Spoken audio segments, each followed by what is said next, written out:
Welcome to the CRS Sim Racing Championship for today's running of the Talladega 500 at Talladega, Alabama. Second super speedway of the season. I think this could be a bumpy one. Today I'm joined in the booth by Hallie. Hallie, tell me about what we got here today at Talladega, because I'm freaking excited about the carnage we're gonna get. We got some track facts on the screen.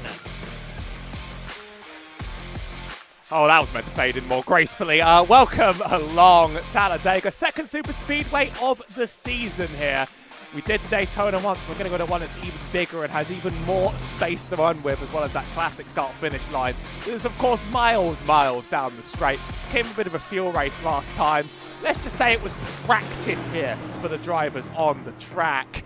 There's nothing quite like getting a big pack of this many drivers around the super speedway again and seeing what happens.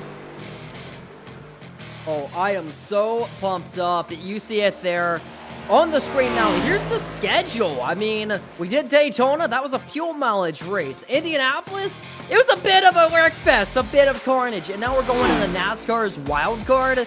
And Talladega, that's going to be a big one.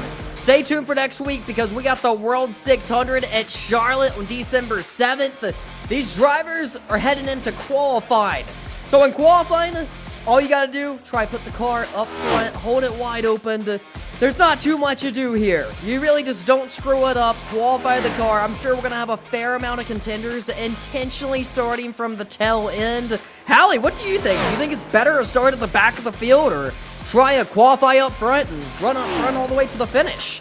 I'm never really a believer in starting from the back, but it does benefit some people quite well. It can be a chaotic field. Some are hitting there. One of the first ever times on the oval here, so if you know the game, maybe you do want to sort of drop back. These cars are very compliant with a push, of course. They're sort of designed to run around these super speedways. But also, if you can end up front, you're going to have fuel problems if you're just permanently first, but you've got everything that's going to happen behind you. You're probably going to get slowed quite a few times by the cautions yourself. So the qualifying laps is quite weird here, because you very much have to sort of know how to best use the tyre model and how best to build up your speed and exactly when to take your line. It's not really obviously about skill about getting around the track, but you have to set yourself up properly. A lot of times are coming in right now for that. We were around the 07 of Brian, one of the slower laps on the field for now on the first one, but that's often a setup lap, and then you hit it low and you just try and hope for the best. So, my fear is last week, Indianapolis. We get to, what was it, turn 1, lap 1, and half the field was junked. As you know, with the CRS division, there's a lot of college kids in this, a lot of drivers who are new to iRacing, new to sim racing, definitely new to NASCAR, and don't know a lot about it. So some of these bigger tracks are very challenging. I think survival is going to be the key more than anything here tonight. I think you must survive. You must keep the car in one piece. You must make sure you do not wreck the car. I think Dale Earnhardt said it first. He said it best. If you want to win the race, you must first finish the race. And that is going to be the strategy to win here today. You can run up front. You can go for the win for all 75 laps. But if you crash, it doesn't matter if you crash on lap 1 or crash on lap 75. You're not going to win the race. You got to survive. You got to keep the car in one piece. And you got to be there at the end. It looks like qualifying's coming to a close here. And we are definitely getting some pretty fast laps on the table, as Edward Sanchez, our Daytona winner, has just put it top of the chart from Talladega.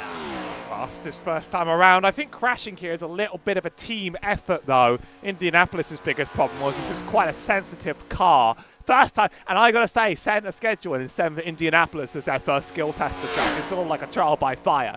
You know, like only the strongest will survive. Anyone can get a car around the turns of this track, but it's a bit more of a challenge to do it in a way that works with others to get up the field. Anyone could hold it flat, but it's a team effort at Talladega, whether you like it or not. If the race goes green for long enough, you have to make your friends for your pit stops. And green flag pit stops is a conversation that we had on Discord pre-race. A lot of drivers are looking forward to it. We know it's a big possibility that we're gonna see some here tonight, and some of these newer college students may have trouble. Looks like we're gridding up. Walk me through it. Plenty of drivers 22 on the road today. Edward Sanchez as fast as Jake Cummings, 100th behind Trey Lambert's P3, also pretty close. Aaron Brown is in 4th. Ian Chance lines up 5th next to Christian Barnes. I always love the anime helmet. I live for it, to be honest. I wanted to know that. Clayton Goods in P7. AJ Stevens is in 8th. Zachary Depper is in 9th next to Holden Rowe is in 10th. I'll leave you with the next 10. How about that? How about this? How about Zach Davison? Aaron Rollman, both of them are going to be ones to look forward to. Zach Davison may come out a winner here tonight. We got a nice little Joey Logano paint scheme, as well as Caden in the 16 machine. He has some flames on that car. He's rolling off the grid in the 14th position. As we move forward through the field, Jordan McKnight in the 99 machine. Running a paint scheme with all the colors of all the sponsors of CRS on it and Garage ID. Definitely a cool one in the 15th position. I'm excited, man. This is going to be a cool one, and it's a big field here tonight. How about Brandon Bryan in 18th? Ferris in 17th, and the black number 18. It's going to be a fun one, man. Christian in the 30. We got Joshua Norton in the Talladega Nights. Ricky Bobby machine. Nathan Shane in the 04. Peter Sackington in the 28. That's a nice looking 17 machine. Sam Horst also ready to roll off the grid. How about Chris Hood in the 26th position? Samuel Caldwell in the 27th position. Then we got me, myself. Not racing, but Ray Coyle chose not to qualify. He's rolling off the grid in the back. And finally, Randy Randell will be rolling off tail end of the field.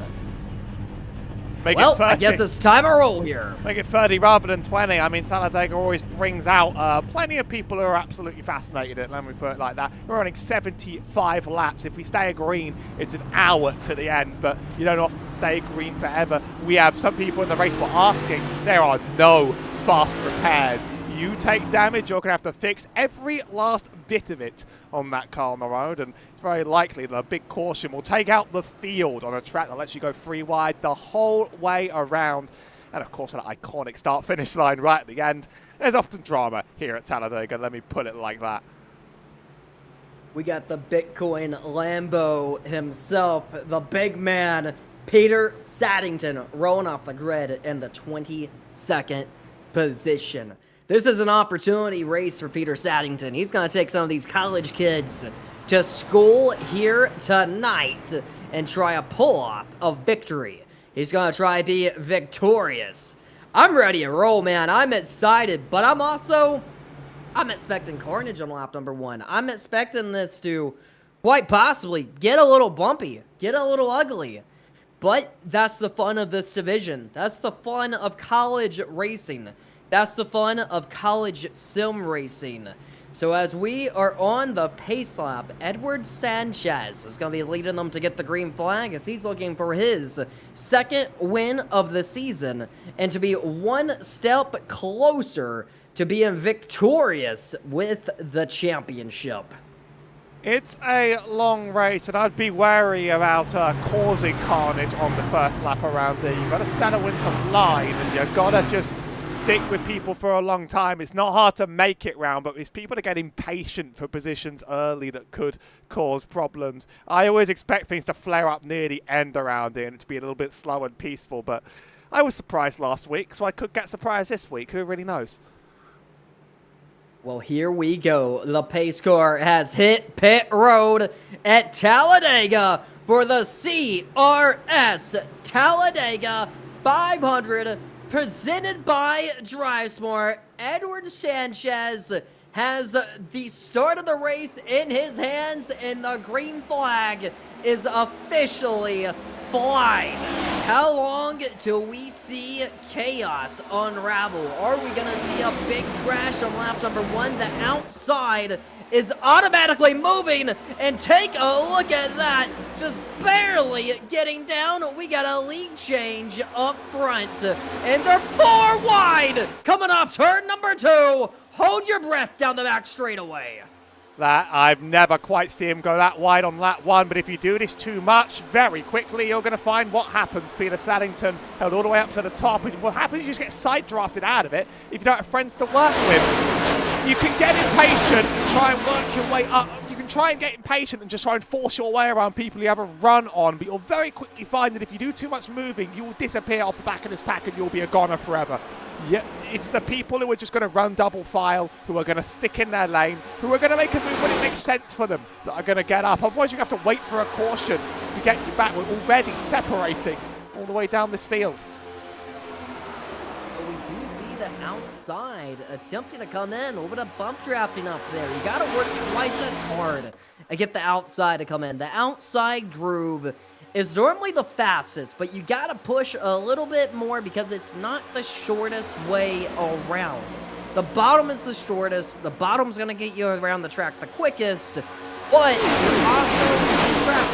You have nowhere to go. You get boxed in, you get trapped in, and you can't find your way to the front. You can't get the help to get it. Right now, up front, we are taking a look at the field as Jake Cummings is leading in that 95 machine right in front of Aaron Brown in the number 8. And then we got Edward Sanchez running 3rd. How about this race so far? A lot of these college kids are, you know, they're not roll boy. They're getting a little crazy in the back, as I was just about to brag on them for not wrecking early and just being smart, using their heads and knowing that they got to survive. I mean, anytime you have a 30-car field on a super speedway, it's the recipe for a disaster. It's going to be danger. We're seeing 3 wide racing off turn number 3 and 4, and everyone is pounding the cars in front of them.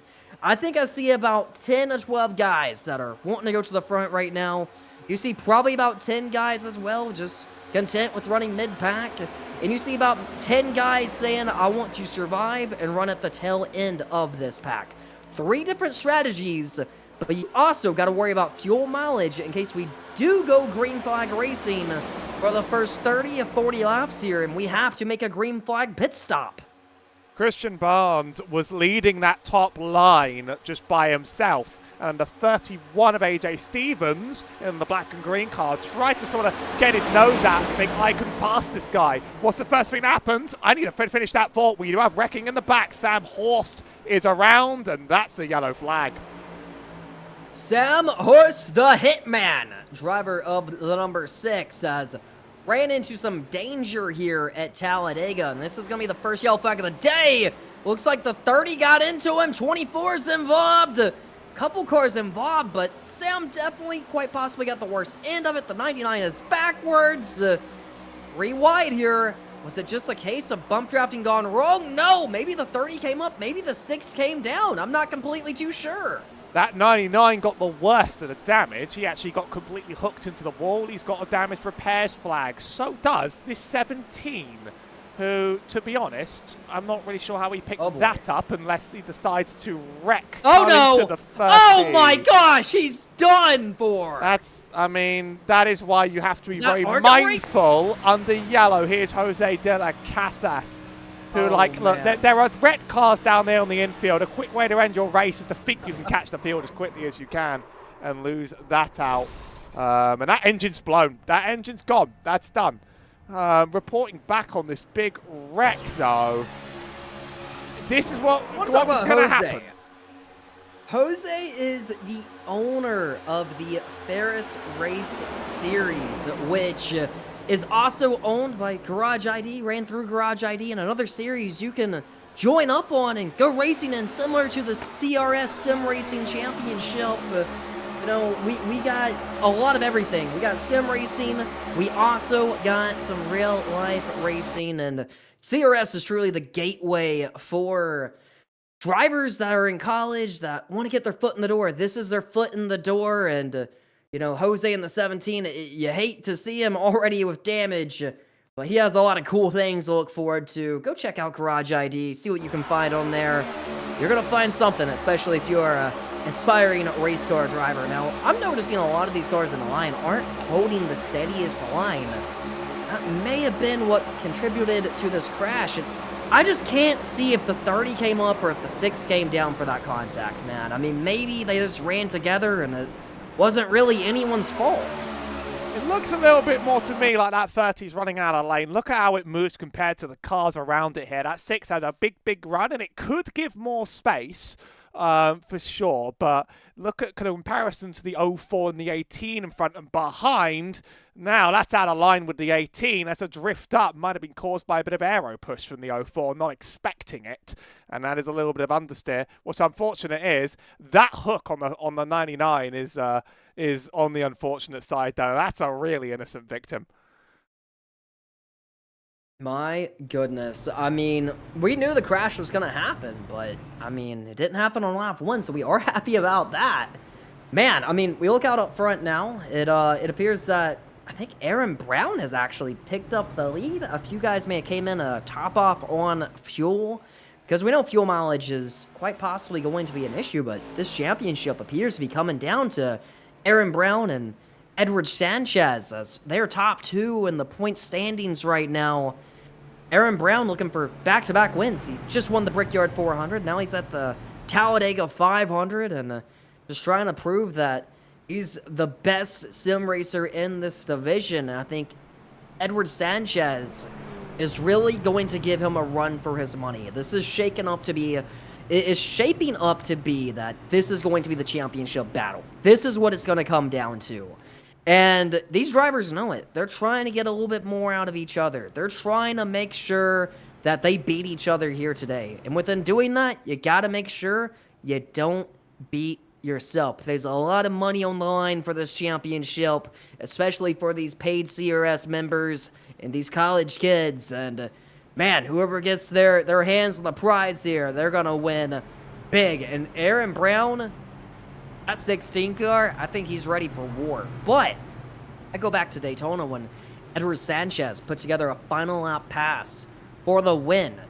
The raw excitement we seen in his post-race interview showed how serious he takes this and how much he just enjoys racing and sim racing, and shows that he's not coming here to play around. He's coming here to take this serious. He's coming here to try to win the race, win the championship, and go for the big prize here today. Well, I believe we have just taken one to go, and I think we're going to be coming back to get the green flag. Pace laps here at Talladega last a whole lifetime, which is why I don't want there to be a million of them. Worth identifying, and it's on the timing tower, the last pit stop lap. So a few drivers did come in to top off and take some fuel. Christian Barnes, Zach Davison, AJ Stevens and Jake Cummings decided to just come in and get their top off on fuel. And I'm surprised more people didn't. It's very, very common in these sorts of leagues. So just if you know you're going to need a bit of fuel, just take bits and bits and bits and bits and bits. Because if the race goes down to green flag running, you could end up jumping the drivers that have slightly less fuel than you in the car. Sam Horst has had to take repairs, a minute and a half. Landon Johnson's taken repairs, a minute and a half. Christian Ramson's taken repairs. Jordan McKnight and Jose De La Casas have left the race. Those repairs might not even be complete, and unfortunately aero damage is a big problem.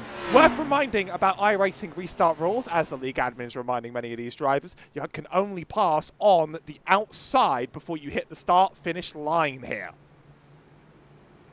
I'm excited, man. I'm excited. So we are going to be giving away a couple signed NASCAR hero cards at the halfway mark. Let's shoot for around lap 37, lap 40. I want to give out 2 in this stream since we're at the halfway mark for the season. Not only you're going to get a signed Ryan Ellis hero card for DGM Racing, also a Leland Honeyman signed hero card from his start from the Roval.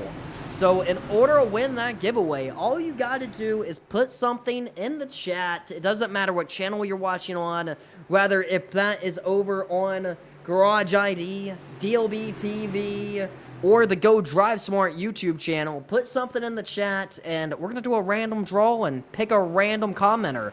Well, the green flag is back fine, and Aaron Brown is going to lead them into turn number 1. Now, it's important you don't get too big of a jump here at Talladega, because how the draft works, these guys will eat you up almost immediately. We are seeing some double file racing, potentially 3 wide, and we are going to see 3 wide already as soon as the green flag has been dropped.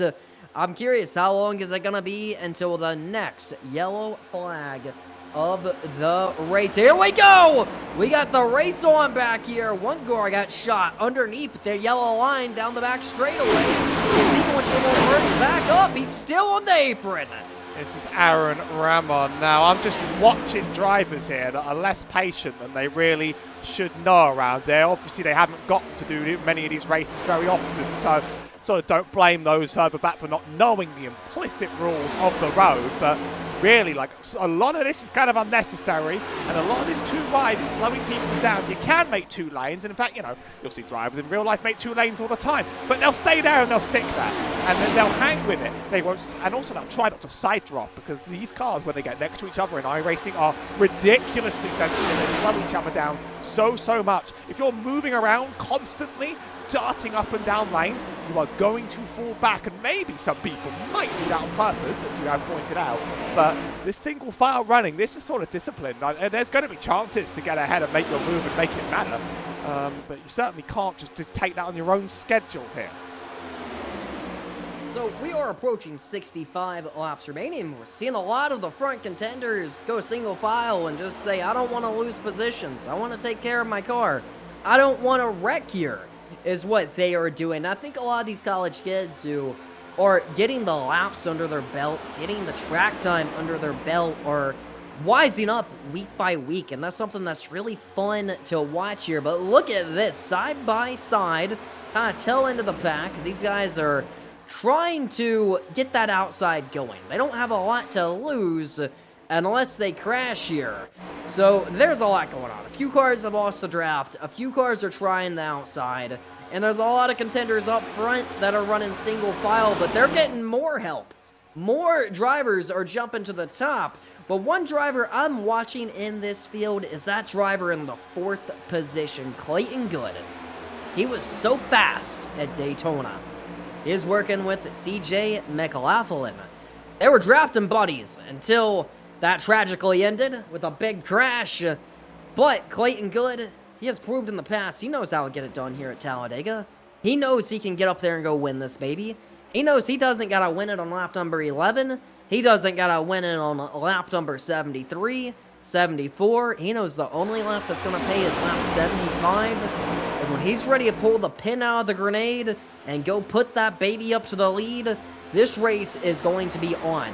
I think the 3 big contenders you got to watch right now, the big 3, is Aaron Brown, Edward Sanchez, and Clayton Good in this one. There's going to be some other names pop up, especially if this turns into a fuel mileage race.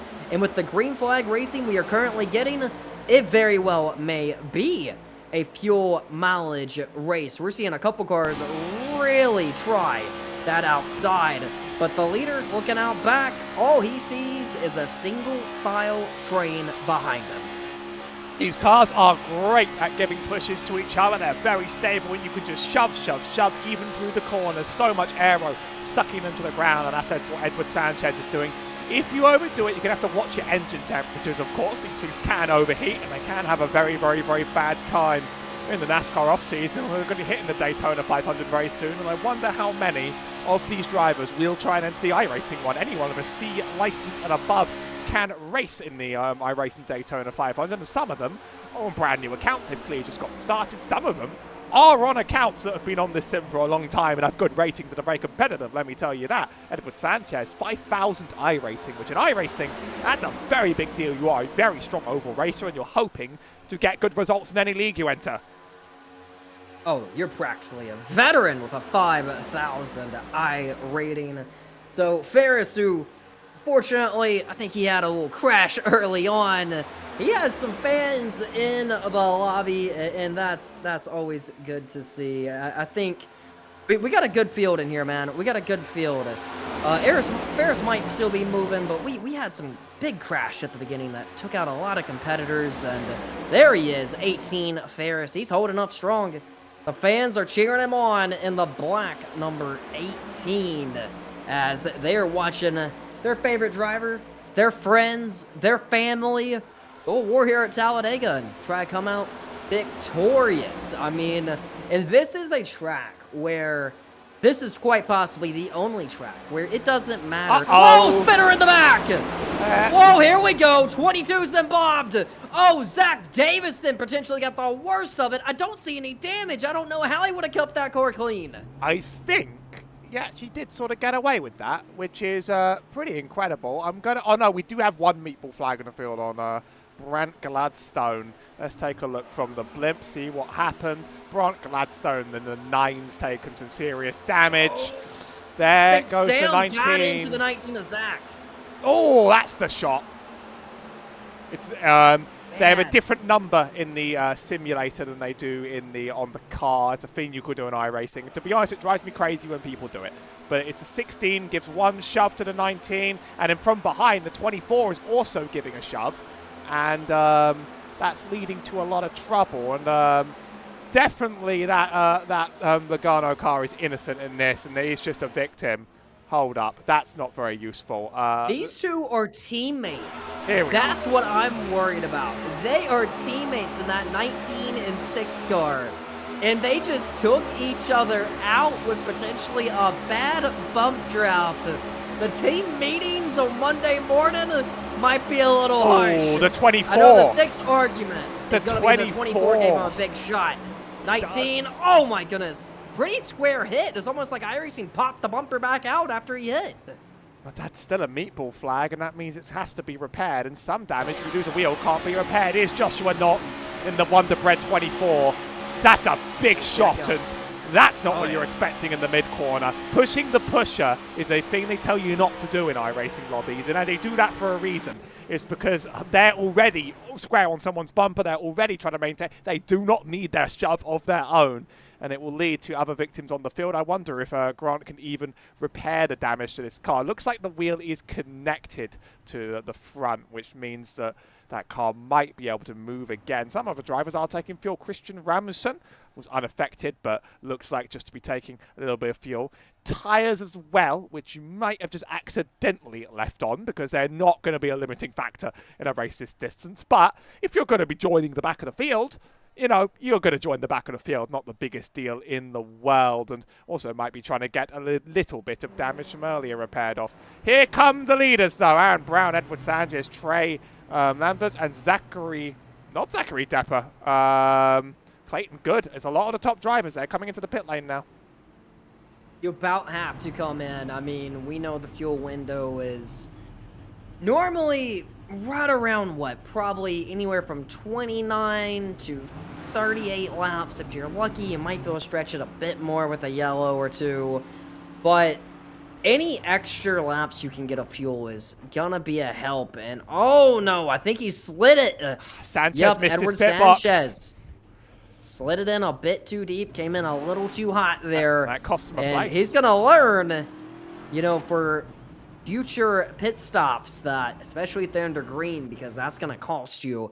So all you got to do in that situation is put it in the memory bank, move past it. So the 24 quite possibly caused that crash of Joshua Norton, who is in the Ricky Bobby machine, I believe. He just stayed out on the racetrack, and he's now running in the 3rd position. So this definitely worked out for him, but he may be a bit shorter on fuel come the end, which is something you just got to keep in mind. Oh, look at that front end. That car is a little bit dented in. Oh, there's damage. And, like, that is going to... And also on the rear. So he's going to drop like an absolute rock under green flag. Yeah, this 24 machine of Joshua Norton is not going to want to move too well when we get back under green flag conditions. I don't expect it to move, and I really just don't expect him to get a lot of drafting help here. So it's going to be a bit of a difficult task, but I really believe if he can get up to speed on the first lap or two, he maybe will hold his way in the pack if he can stay on the bottom groove. So there is hope for him, but he can't expect to lead the race or lead the outside. He really just has to ride this baby out, but regardless, when he gets that chance to hit pit road, he needs to sit there and get the damage fixed no matter what lap it is, because he's not going to win the race like this. Luckily for him, it doesn't look like the damage is terrible. It's fixable, though it's definitely not a day ender.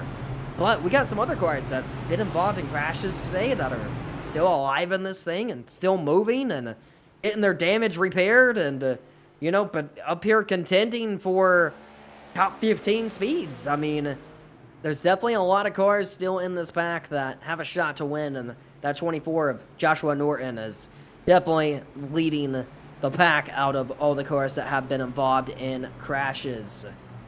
Well, we got Chance in the 54 machine up front. He's going to be leading them to get the green flag.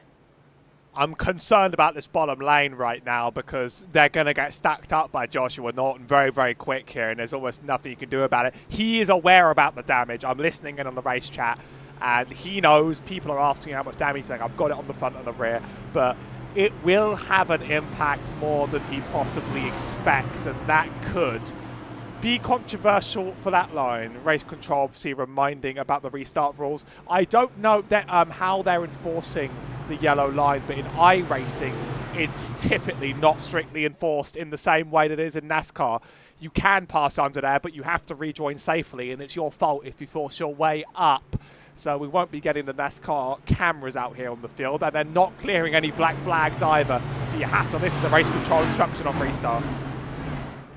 Oh, we definitely have that double yellow line rule here tonight. Passing underneath that is out of bounds. And you're pretty much going to have the option to give it back or make it a black flag for it. So you got to be careful, especially if it comes down to the wind. You don't want to leave it up to race control to make that call. But we're coming back to get the green flag from Talladega. As laps are winding down, we got quite a bit of survivors in this field. And here we go. Chance in the 54 is going to lead them on the inside group, but will that 24 of Norton move? It's going to be interesting. Here we go.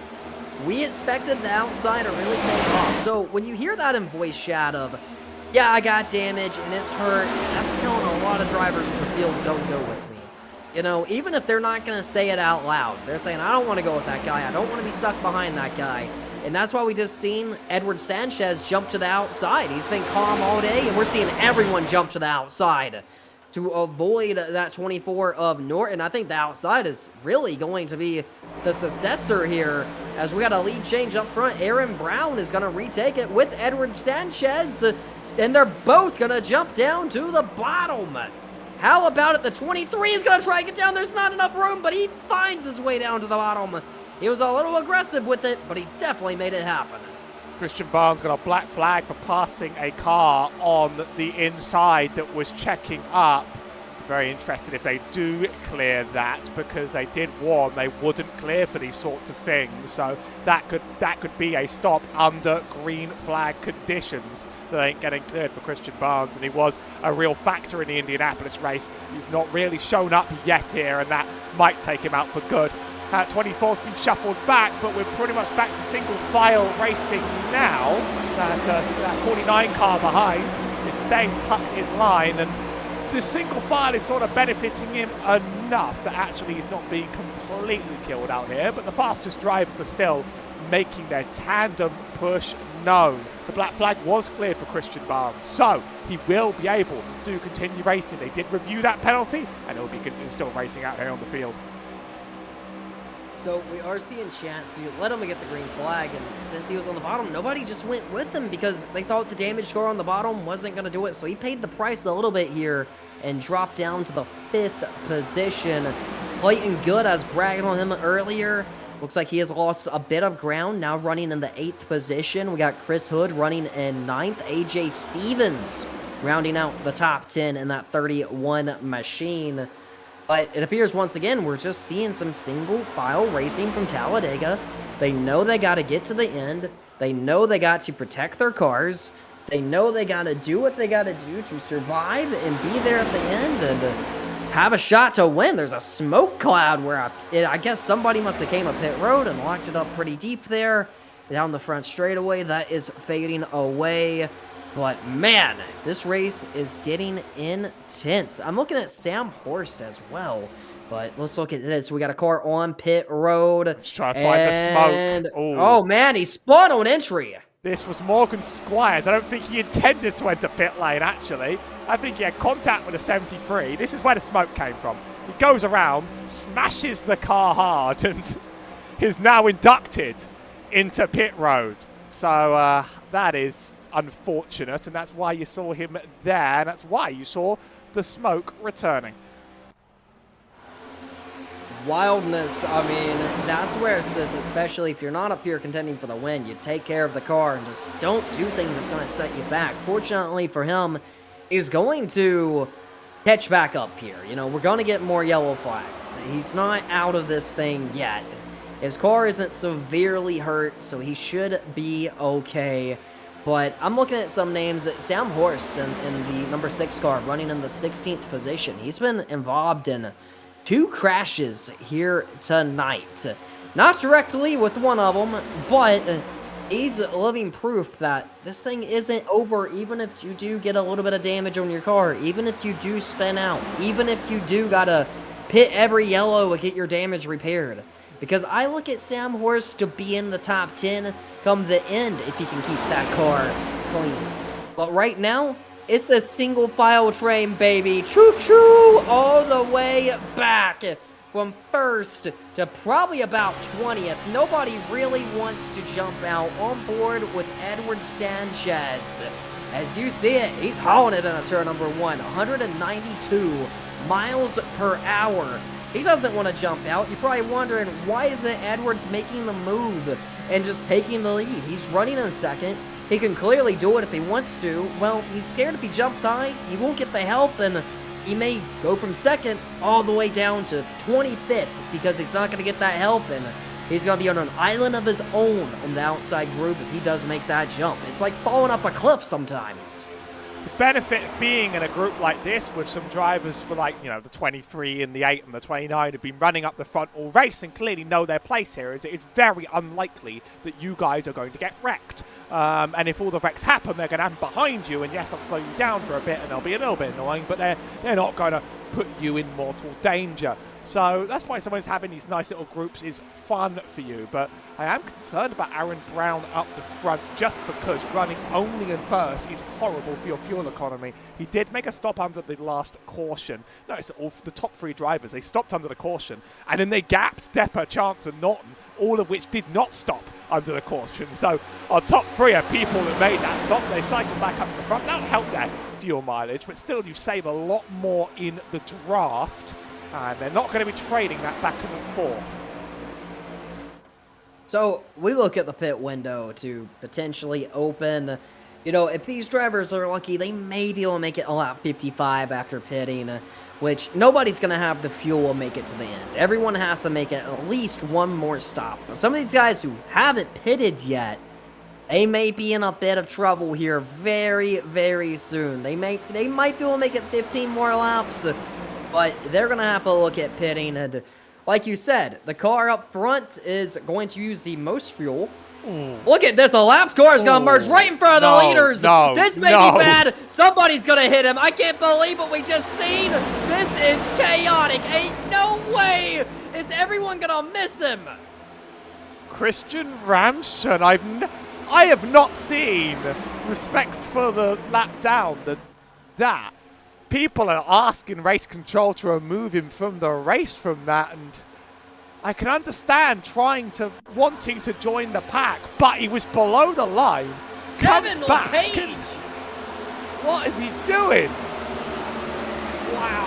So have you ever seen the old Talladega race in the NASCAR Xfinity Series where Kevin LePage notoriously pulled up in front of the field and took out a lot of the leaders in the process? That's almost what we just seen right there.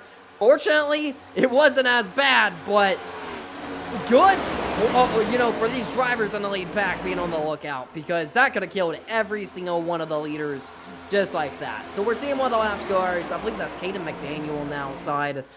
He's pulling over. He's letting these guys go to the bottom, and, you know, they're all blowing his doors up, and that's fine. That's what you want to do.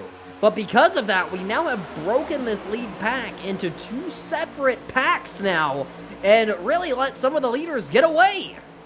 Well, I think it is... Oh, this is sketchy. I think it is okay. Oh, 4 wide! What are we doing? I think it's okay to try and get yourself into the draft. I think the biggest problem, and the reason there was big controversy, is that Ramshan was below the line, and that seems like a signal that you're going to let the field by. And then he cuts in front right as they're coming, and that is the really, really controversial part that people thought, like, we don't know how to react in time. We're moving at 200 miles an hour. What do you mean?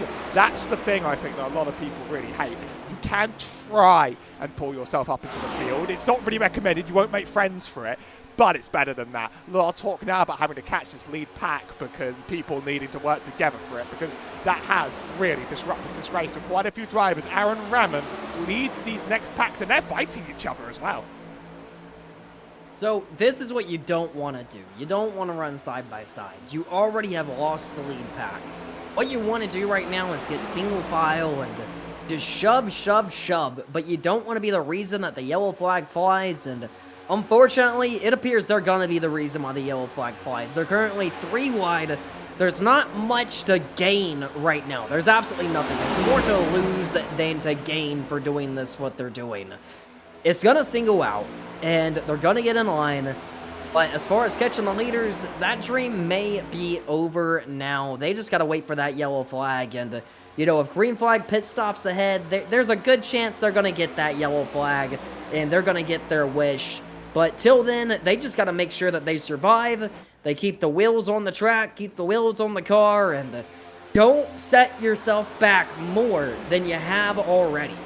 Here's Jake Cummings. I wondered how he was going to play this. He's going to play go high and get out of the way because race control gave a warning to the 30 for driving standards. And now he's sitting there in the pit lane. Because also that car wasn't drivable. I mean, we could see him just struggling to hold it together around Talladega. And that usually means the damage is a little bit too much. It's packed behind.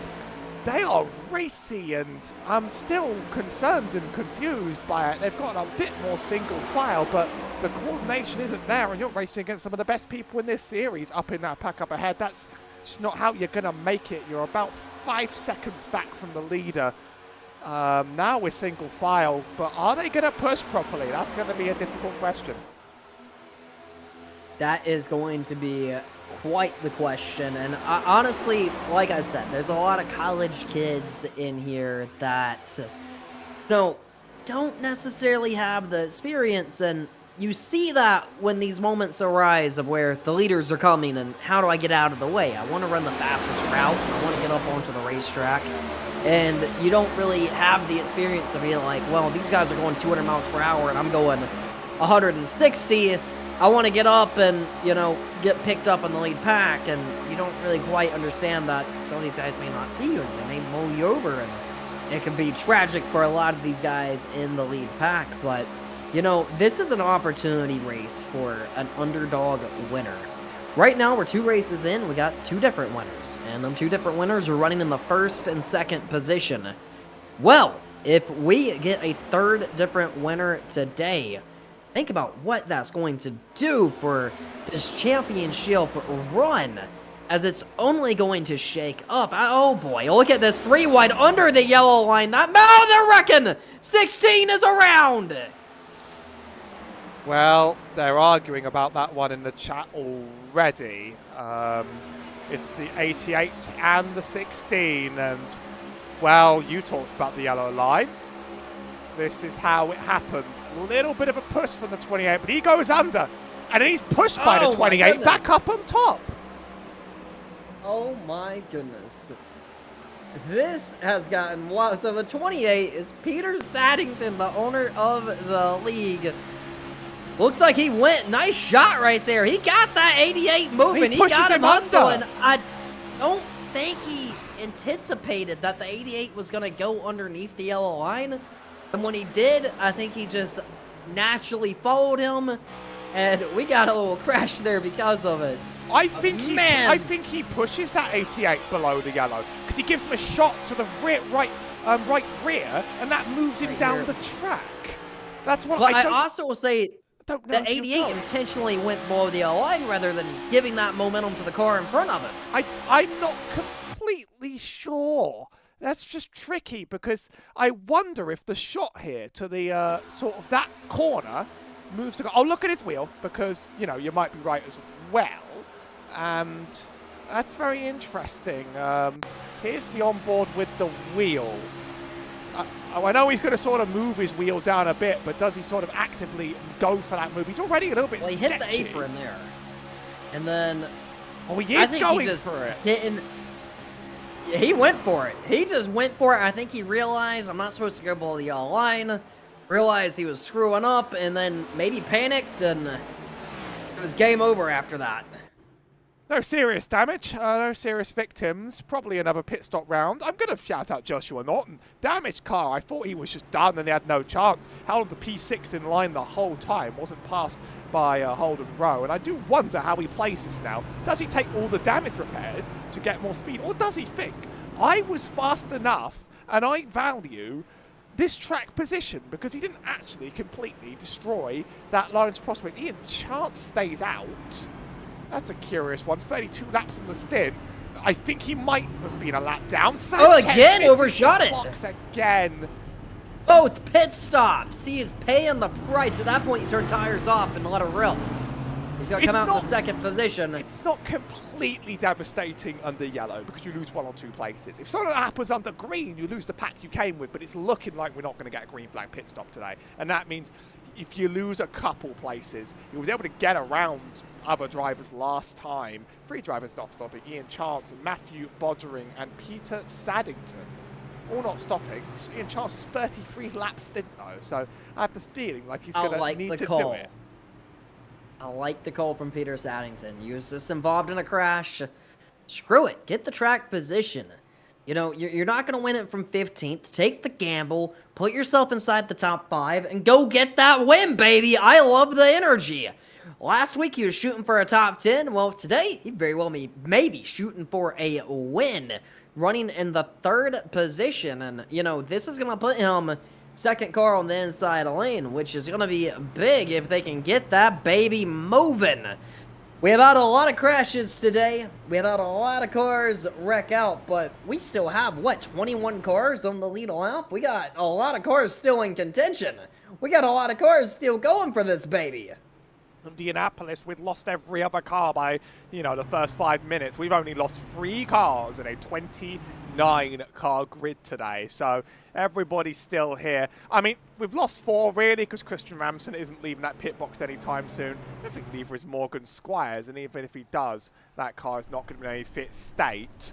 So, here's Landon Johnson, was turned, took some damage, taken a minute 44 of repairs. An advantage of tracks as big as Talladega, even though the pace laps bore me to tears. An advantage of being here is that you get quite a bit of time to repair, because now you can leave when the pace car's coming around. He got a minute 44 in that box to repair damage, and he could just join the back of the field in time.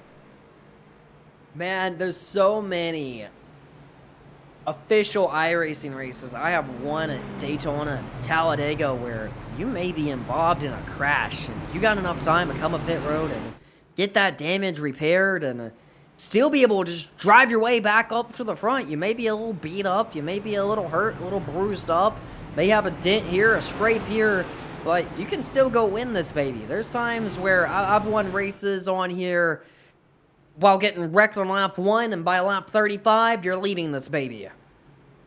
Almost halfway through the race, almost time for a hero card giveaway, but not quite yet. We're on lap 34 out of 75, and I think our halfway is somewhere between 36, 37, and 38. So we're getting there, is all I'm going to say. And halfway... Please run up the chat. If you haven't put anything in the chat yet, put something in the chat, and you're going to win that hero card giveaway. There's 2 of them in this one, not just one.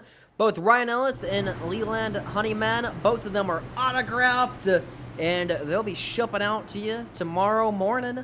Blow that chat up. I see all the comments on there. The more you put in the chat, it only increases your odds. So if you really want to win, just spam the chat, and I'm telling you, you're gonna win it. Because Do we're you gonna ship hit to a the random UK? draw on here, and you're gonna get it. Oh well, we'll see what the prices are. It's a We card. may be able to. I don't care how slow it goes. So We'll ship to the UK. How about I that? don't We'll care how ship to the slow UK. it goes. I put one in, just the one. There you go. So you see it there. Blow the chat up. Type as much as you want, and we'll give them hero cards away. The more comments you put, it only is going to increase your shot at winning a signed hero card. So we're coming back to get the green flag, and it's going to be time to roll. Is this Carson Ware in the chat? Carson himself may have just jumped in to the CRS Talladega 500. What's going on, guys? Here we go. Carson Ware, how you feeling, buddy? It's the off season. We're racing at Talladega tonight, doing a little bit of iRacing. How's your off season going so far? Man, it's been going pretty good, dude. I'm obviously pretty eager to go ahead and get the 2026 season rolling, but I appreciate you guys having me on, man. Sorry that I'm a little late. Had some sponsor stuff last a little longer than I expected, man, but I'm glad to be here, man. Hope y'all been doing good, too. Heck yes. So it was fun seeing you run in the Xfinity Series this year and, get the opportunity to get more track time, more races under your belt. I know it's a bit early and maybe it's not time to announce any plans for next year, but I'm sure you're cooking up something. Can you tell us anything about 2026 and what's in the works?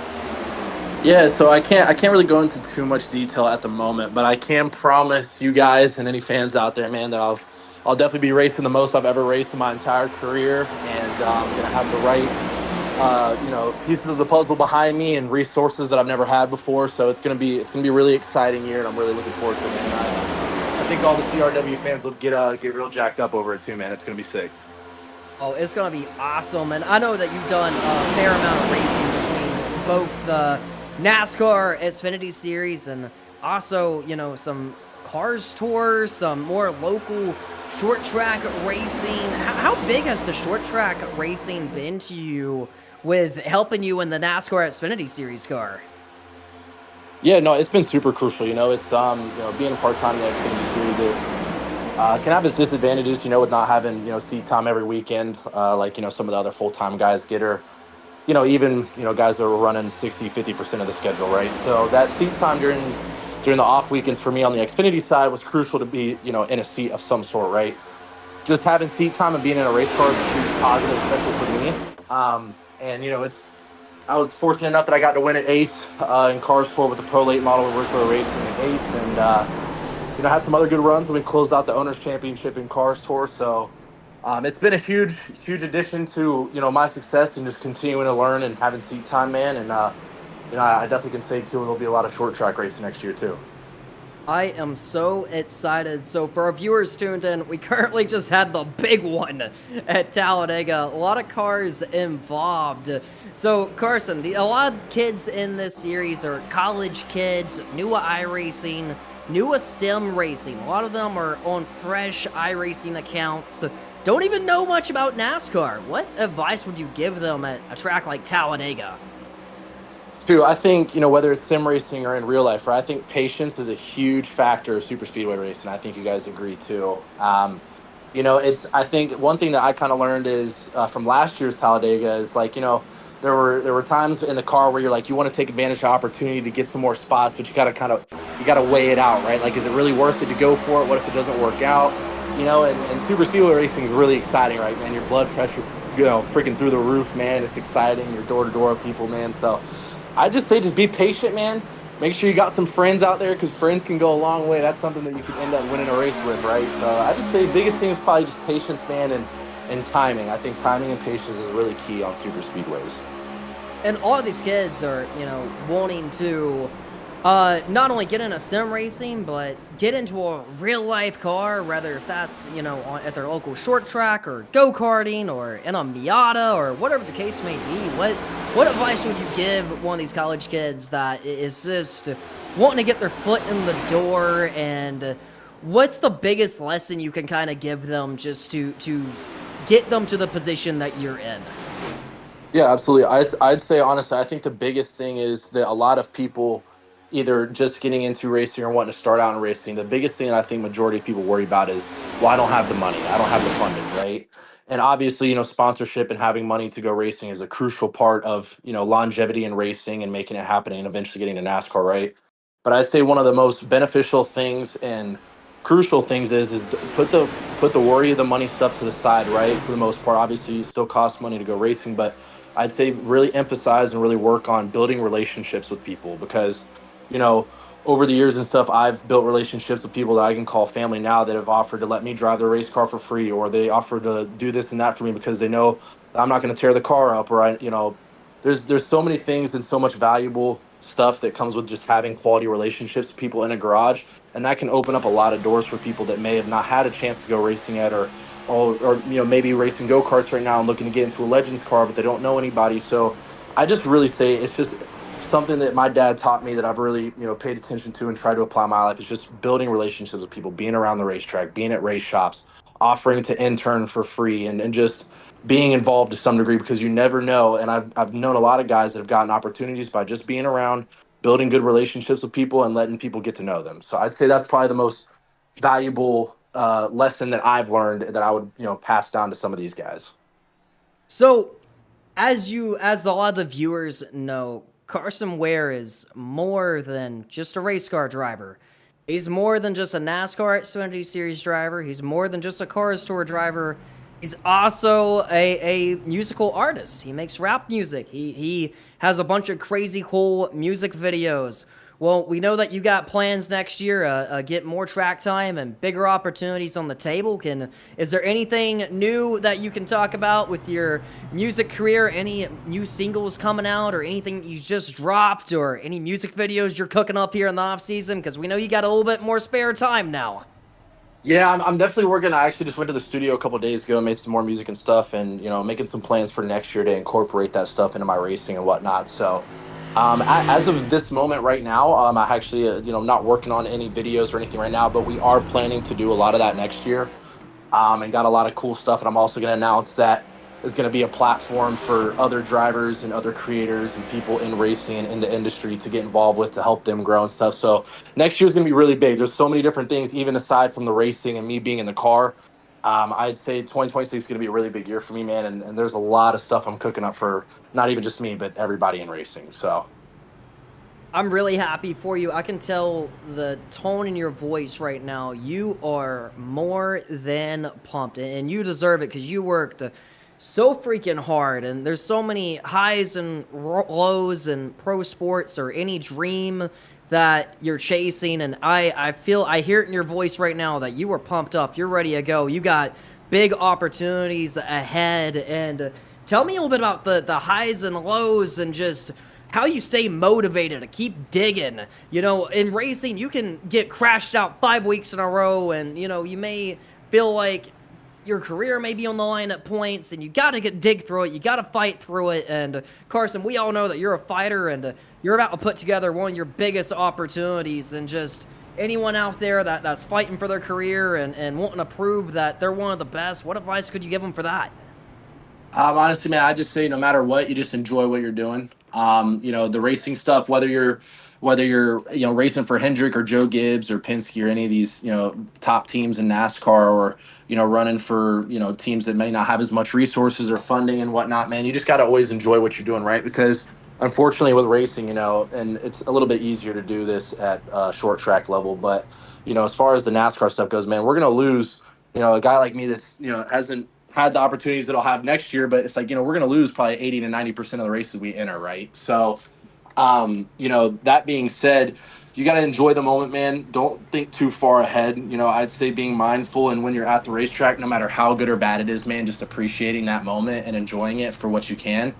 And it's like I've had a lot of ups and downs, man, but I'm thankful for them because it's made me who I am today. And I've been able to apply life lessons that I've learned over the last 4 years, and put it into my racing, into the business aspect of selling sponsorships and doing a bunch of stuff, man. So I just take anything that you might think is negative or frustrating or whatever, and just use it as fuel to the fire, man, and just keep going. Because at the end of the day, I learned that when I wasn't racing, man, that there was nothing more that I wanted to do, and that's how I knew I wanted to go back into it and go full throttle, man. And that's what I've been doing this year, and as well as last year too when I got back into racing. So Hey, I actually got a jet. I apologize, brother, and I really appreciate y'all, but I have to take this next call, and I'm so sorry, guys. But I appreciate y'all's time, man. DLB, thank you, guys. Howie, thank you, and I love you guys, man. I appreciate y'all. Absolutely. Thank you so much for coming on, Carson. We love you, brother. I am so happy for you and everything going on in your life. Nothing but positive vibes from you every time I talk to you. Thank you so much for coming on here tonight. Carson Ware, everybody. We are back. We got a whole big one during an interview. I mean, like, we got another wreck, though, for you. Just so you know. What we got? You get another one. Oh, it looks like we got a couple cars involved in this one. 3 wide, 2 meatballs. Drives are starting to get wiped out. Now that 089 in the middle of a 3 wide, and that 12 gets cleared. That's Zachary Depper's already out. But yeah, that 089 of Brandy Randall was just sort of stuck in the middle, and it's hard to be in the middle of 3 wide when you're new. I mean, like, yeah, he does drift up and down this track, but I'd be scared too, okay? It's his fault, but I'd be scared too. That's what I'm saying. Definitely looking to get pretty bumpy here from Talladega, but this is what you expect from here. I mean, we have under 35 laps remaining, and now's a good time to give away them hero cards. Blow up the chat one final time, and I'll give it away here right before we get the green flag in this next time round. This is for a Ryan Ellis hero card and a Leland Honeyman signed hero card. Both are autographs. Shipping them both together. I'll ship them out Monday morning. After you win, get in contact with me over on Discord, Instagram, where the case may be. I'll get your shipping address, and we'll be good to go. We'll be good to get that baby shipped out. Blow the chat up. Blow the chat up. Put everything in there. I see a couple names in there that definitely has been spamming it. So, I see you guys. We're going to give it away here right before we go green flag racing. We got 34 laps remaining from Talladega. And, you know, we just had Carson Ware jump in, and I'm genuinely so happy for the guy because he sounds like he's in such a positive headspace right now, and you know, he just sounds very energetic. He sounds very happy, confident. Like, you know, I know that he's been posting on social media about he has some good things cooking up, and you know, Carson Ware is one guy in the garage where you see what you get with him, and he is such a down-to-earth, positive person. And I feel like he is a driver that, given the opportunity, a lot of fans will attract to over the years. You know, and he's definitely has 2 careers going. He's a race car driver, and he's also a rapper. He also has face tattoos. He doesn't look like your average NASCAR driver. He's not what you think that a NASCAR driver would look like, and he's just such a cool guy, down to earth, such a great personality. I'm genuinely very happy for him and happy he is able to jump in here tonight. We got 33 laps remaining, and I believe we're about to take one to go here momentarily. A couple cars hitting pit road, getting their damage repaired, and man, things are shaking out to get wild. So we do got Joshua Norton running in the 3rd position. Did he ever get that damage repaired? Car's looking a whole lot better now, and then he didn't stop after the big one like everyone else did. Holden Rowe, Caden Pado, and Joshua Norton stayed out. Everybody else jumped in, and I think that car, I don't know if it's 100%, but I think that car's certainly looking better than the Ally 16 in front and on the rear as well. It's looking pretty decent. These cars are sort of built like tanks. You touch an Xfinity with your finger and it sort of like snaps. Whereas these cars, you know, they are quite sturdy and quite rock-like, and you can get most things repaired. So suddenly he's just back in this race with full force. Absolutely. I mean, I wouldn't imagine he's going to have the fuel mileage to get to the end. But if he can get lucky here and get on the same cycle as everyone, he maybe will get out a win. And how cool would it be to see that Ricky Bobby machine in victory lane come the end of the Talladega 500? I mean, it's going to be fun regardless. I think we're going to have one heck of a show. I mean, I'm super pumped about the finish of this race, and I think it's truly going to be a very exciting race to come. I mean, the finishes here at Talladega are just always something special. They're always something fun. They always have excitement. You never know if the leader is going to be upside down and on fire before we get to the checkered flag, or if the car running 5th or 10th is going to be the guy to come out and win it. We're now reaching the point where we're pretty much close to one full stint. Almost. Those front guys are going to need another caution to stop in, really. But we're sort of approaching that window where some of you might be able to finish if you fuel up now.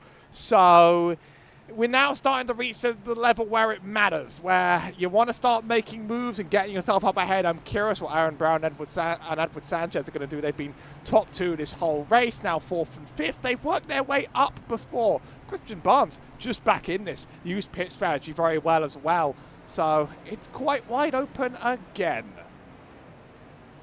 Absolutely. Well, we are officially doubled up and ready to get this baby moving here soon.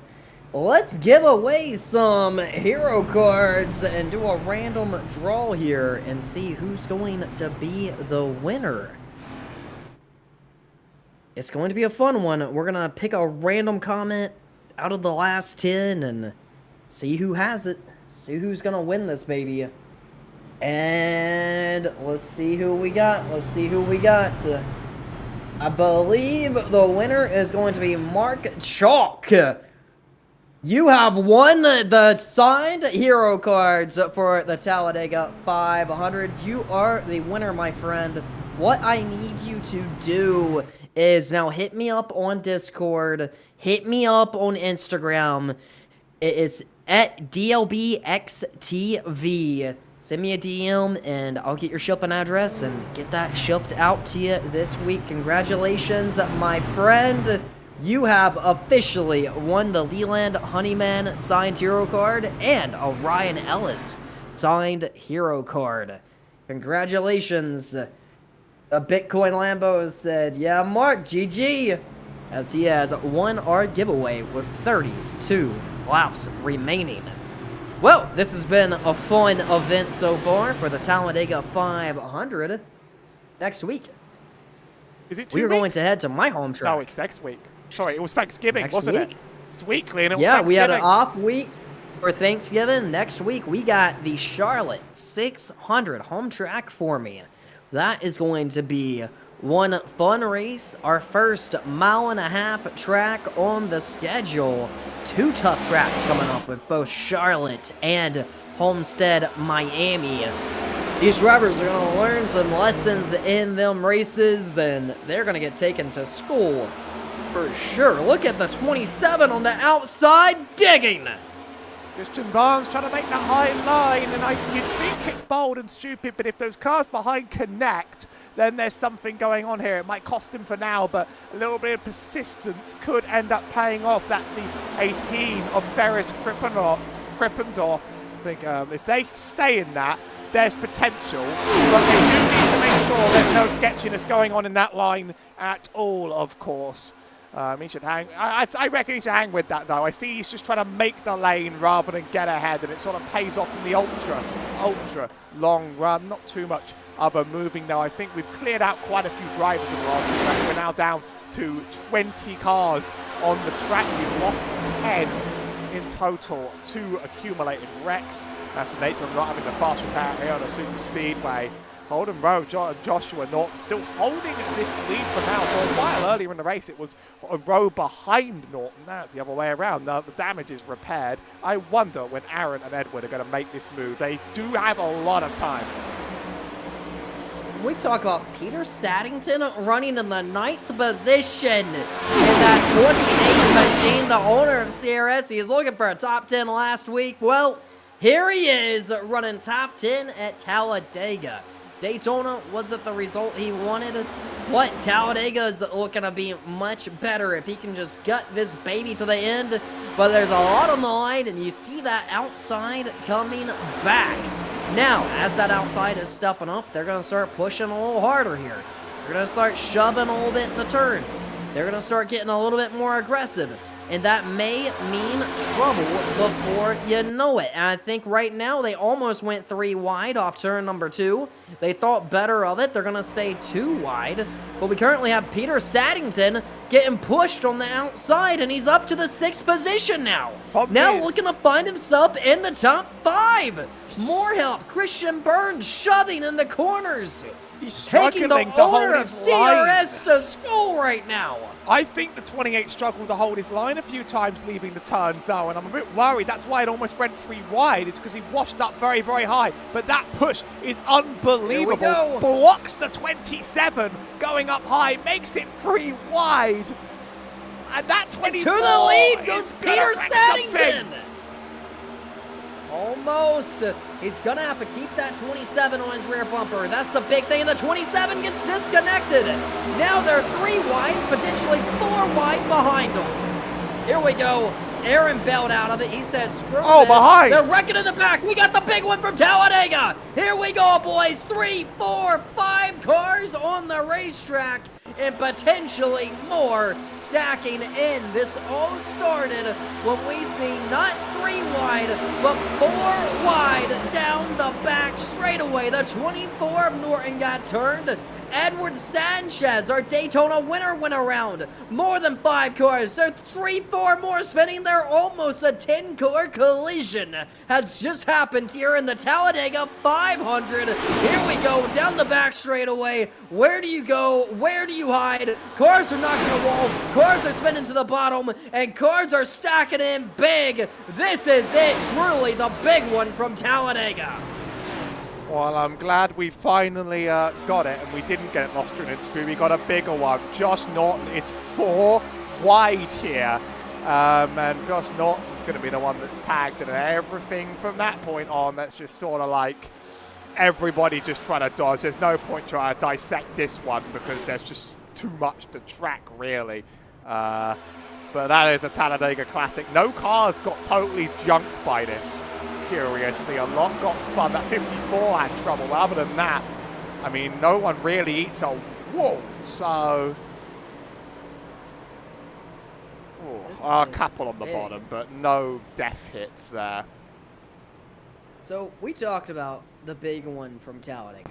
It's notorious for the big one. That's what you come here for, the big one. That's what Talladega is known for. The big one on the racetrack, the big one on the boulevard. But the big one is what you come to Dega for. We know the big wreck is going to happen.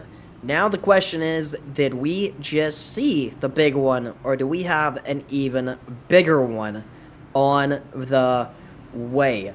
Now, there's a few drivers that this helped a lot. Christian Burns is one of them, who's now running in the 2nd position. Holden in the 49 was about to lose the lead. He's going to maintain the lead. Christian Burns found his way up to the 4th position. Peter Saddington, that was about to get stuck in the middle and potentially lose way more positions, he called himself in the 7th spot before the yellow flag came out, and this was a big, upper hand for him, and anyone who couldn't make it on fuel is now coming in, topping up, and making sure they have enough fuel to get to the end. Edward Sanchez, does he have damage on that car? It appears the back bumper may be a little beat up. Do you think he took damage, or do you think he's just trying to... he's sitting there for too long for that to just be fuel. He might have taken a shot. Yeah, he was definitely involved. I think the back bumper may be a little dented. And he just got an end-of-line penalty as well on pit entry. Wow, I think the back bumper may be a little bit dented, but it appears he may have got away with it. And we're focused on Edward Sanchez right now because this is the battle for the championship. He came in 2nd in the standings. He won Daytona. He has to get out of here with a good finish. This could be a make or break for Edward Sanchez's championship run. He has to get out of here in one piece. He has to get out of here with, I think, just to catch up to Aaron Brown, he has to almost get a top 3 to even things out. But you never know if Aaron Brown could run into a misfortune come the end and really tighten up this championship even more. Right now, Edward Sanchez... This is the replay from Edward's perspective. I'm actually surprised if he took a shot to the rear, but then, I mean, it started ahead of him, went from the 24th, so it's entirely likely. It's a bit of a shock. He's one of the strongest drivers of the field and ends up just being a part of this. Where's the wreck? Show me the wreck, iRacing. Come on. I'm not sure. He doesn't take a shot. No, he just enters pit road. He definitely wasn't a major part of that. Very weird. Well, what we are seeing at Talladega currently is it's almost like the big one after the big one after the big one, and we definitely just had our biggest crash. But we're seeing drivers, Zach Davison, you know, he was involved in at least one crash earlier. The driver of the 19 machine, he's running inside the top 5 now. That's how fast things can change around here. They can change quick, things can happen fast, and here we are with 25 laps remaining. We're back doubled up, back ready to rock and roll here, and we're going to see what we have come the finish. I mean, I think this is going to get big. I truly believe we're going to get an underdog winner, but I think you can't leave out Christian Burns. He has proved today that he has been the best pusher. He has been at the front, he has been at the back, he has been mid-pack, and now he's found his way back up to the front. So I think Christian Burns is the guy you want on your rear bumper to push you to the front. How cool would it be if Peter Saddington can win here in CRS and take these college kids to school? That's a big question. We got a couple underdogs here. Ray Coyle running top 10. He hasn't got the best couple weeks for his season, but here he is, still fighting, still surviving. Edward Sanchez just got his damage repaired. He's currently running in the 19th position. He's going to have to rebound here, and he's not going to have a lot of time to do it, so he's definitely going to have to get up on the wheel for it. It's now starting to get very real, and a lot of drivers there not stopping, clearly signalling that they're done with their scheduled pit stops. It's now just, we're not going to be stopping for cautions.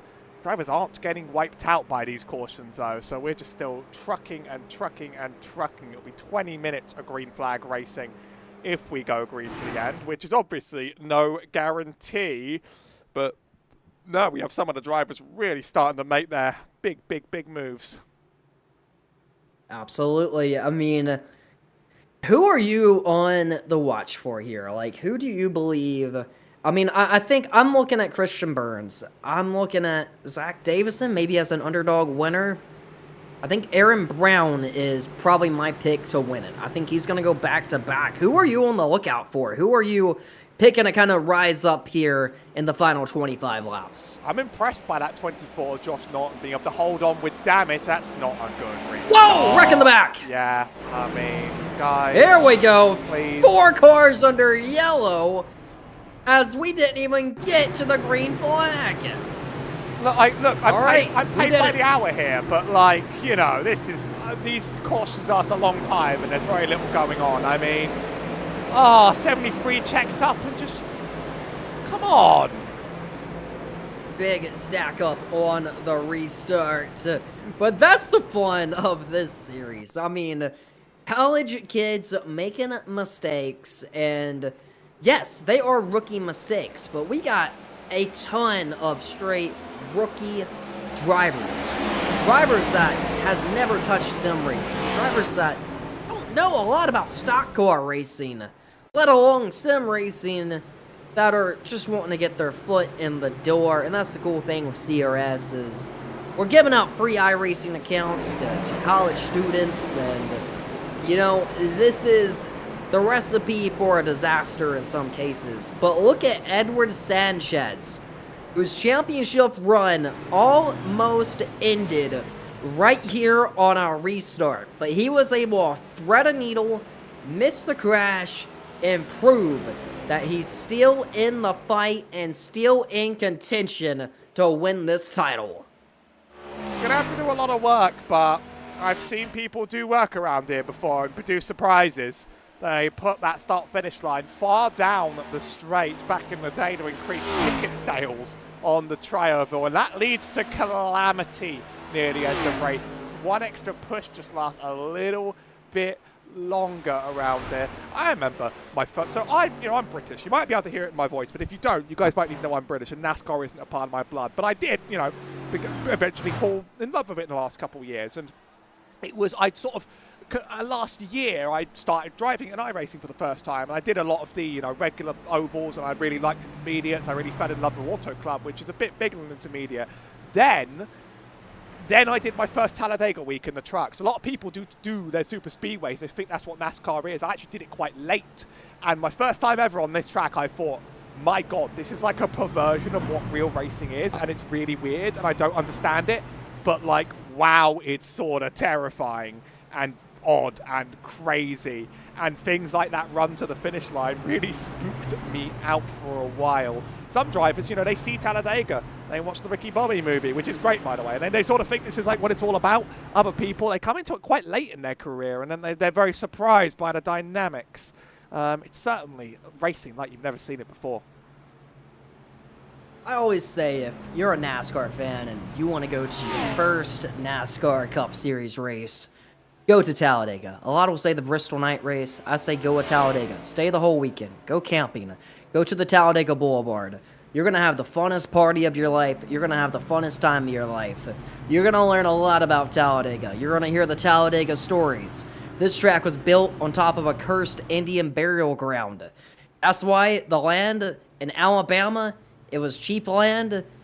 NASCAR bought it. They built a track on it where they wanted to outdo Daytona. They wanted to make it bigger. They wanted to make it faster. They wanted to make it better. And over the years, we've seen cars go flying into the catch fence. We've seen, things happen here you don't see happen at other tracks. We've seen the pace car get stolen pre-race, and someone went for a little joyride.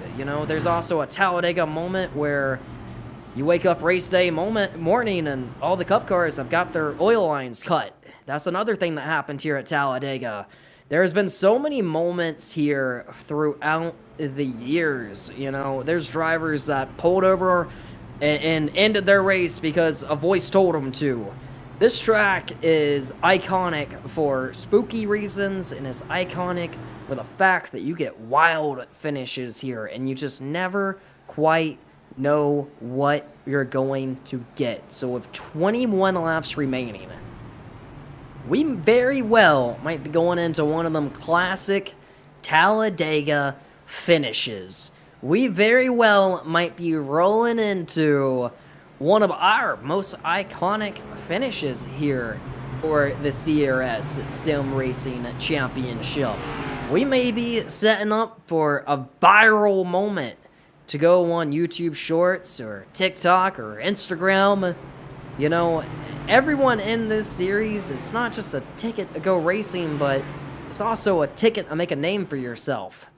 And that's what a lot of these college kids are doing. Every race winner gets a custom graphic made, and it gets blasted on social media. Every champion is going to get a big payout. Every college kid is going to get an opportunity to get their foot in the door, and that's what we're seeing here at the Talladega Super Speedway. Well, the pace lights are off. We're going to be taking the green flag with 20 laps remaining. The clock is ticking. This is it. If you're running 15th, if you're running 20th, you may need to step it up now. Or you may just want to hold your breath and let the cars in front of you step it up and let them wreck out and take their positions at the end. But I think if you want to win, you got to start positioning yourself for the final lap. I don't think the driver who leads the white flag is going to be the winner. It may not even be the driver in the second position that wins this race. They may all crash, and it may be the driver tail end of the pack that wins it. You just don't know. 20 laps remaining from Talladega. The pace car is officially hitting pit road. What could possibly go wrong? You see it here. The clock is counting down. The clock is ticking. I think Christian Burns is going to step it up. Does everyone have enough fuel to get to the end? is another question. Well, we are now in the Geico restart zone, and you see it there. Holden is off. The green flag is flying. Christian Burns up top. He has Clayton Good behind him. I feel good about these 3 cars on the top group. I'm looking at the 19 of Zach Davison, the 43 of Clayton Good, and the 27 of Christian Burns. If they push, if they shove, if they fight, I think they're going to get up there and contend for this win before you know it. But look out, because the 16 is going high. That is going to put Aaron Brown potentially up to the lead. And look at the aggressive move from Peter Saddington. Up to the top. He's up to 3rd. Pushing his way to the front. Going for 2nd now. Can Peter Saddington win at Talladega? 19 laps remaining. He's running in the 2nd position. He got a lot of practice in, and he's barely going to get down. Somehow he made his way down to the bottom. Can Peter Saddington survive and win at Talladega? That 27 and 28 have proven themselves a bit of a pushing machine, and if you prove yourself a pushing machine, people will stick with you until the end of the race. That charge to make it free up wide up the middle was extraordinary. Now Christian Barnes is dropping back quite a bit because he's not getting the same support from the 43. Let's see if it happens. Down the back stretch, it's good, but it doesn't matter. Whoa, big crash! Again. Chris Hood involved, Zach Davison, Chance involved. 3-4 cars stack it in turn number 3 at Talladega. Their days are over. What happened is the question. Oh, Edward Sanchez! Edward tried to shove him 3 wide and there wasn't enough room. Oh, and Edward's saying it on the chat now that he thought he could and then there wasn't room. He actually gets away with this as well. I mean, but that is a controversial 3 wide. Sends it. The 19 comes low at him. And that is going to set it all off for everybody. About 4 cars. We are giving away thousands of dollars here for this championship. And Edward Sanchez is currently 2nd in the standings. I think what we are seeing now is a little bit of aggression, a little bit of greed, a little bit of desperation of he knows who's winning this race, and that's the points leader. And he knows that he has to get up there and go make this baby happen. And I think this is where we're seeing some of these college kids make mistakes at. He knows if he wants the championship, he's gonna have to go through Aaron Brown. And I think we're seeing his aggression level step up because of that. But the good news for Edward Sanchez is he survived. The bad news for his competitors is some of them did not. Well, very interestingly, quite a few drivers are reporting on their incident limits. So there is a 22x incident limit on the lobby. To explain to those that don't really know, if you have hard contact with another car, you get 4 points. If you spin out, you get 2 points. If you get 22 points, you are instantly removed from the race, disqualified, zapped out of existence. Some drivers are now 1 crash away from removal from the race. You're excluded, get to the back, see you next time. Quite a few reporting this. They're on that cusp, and that could prove pretty vitally if we have more and more wrecks on the track. It's definitely getting big. I am so proud of Peter Saddington. This guy, when I met him in Atlanta, he is very new to NASCAR. So the fact he's running in 2nd now is freaking impressive. There is no way he adapted this quick and drove his way to the front. And we're seeing with the moves he's making, clearing himself at times, he is showing a lot of confidence behind that wheel of that 28 car. If Peter Saddington can win here at Talladega, this could be big. At this point, I would not count anybody out. Peter Saddington has been my new most impressive driver. When he wants to get someone up there, he just goes full force, and it feels like we've all watched Talladega nights. You know when he somehow just shifts and finds another gear on the track, and you think there's no way that makes any sense, but he does. That's what I feel like Peter Saddington's doing sometimes here. It's like the good old Days of Thunder quote, I'm dropping the hammer. I think when we got to about 25 ago, Peter Saddington said he's dropping the hammer. And he's doing that now, and he's driving his way up to the front. Can Peter Saddington survive Talladega and win? It's going to be 16 laps to go at the line. We're going to be taking 1 lap to green and taking the green flag with 15 laps to go in this race.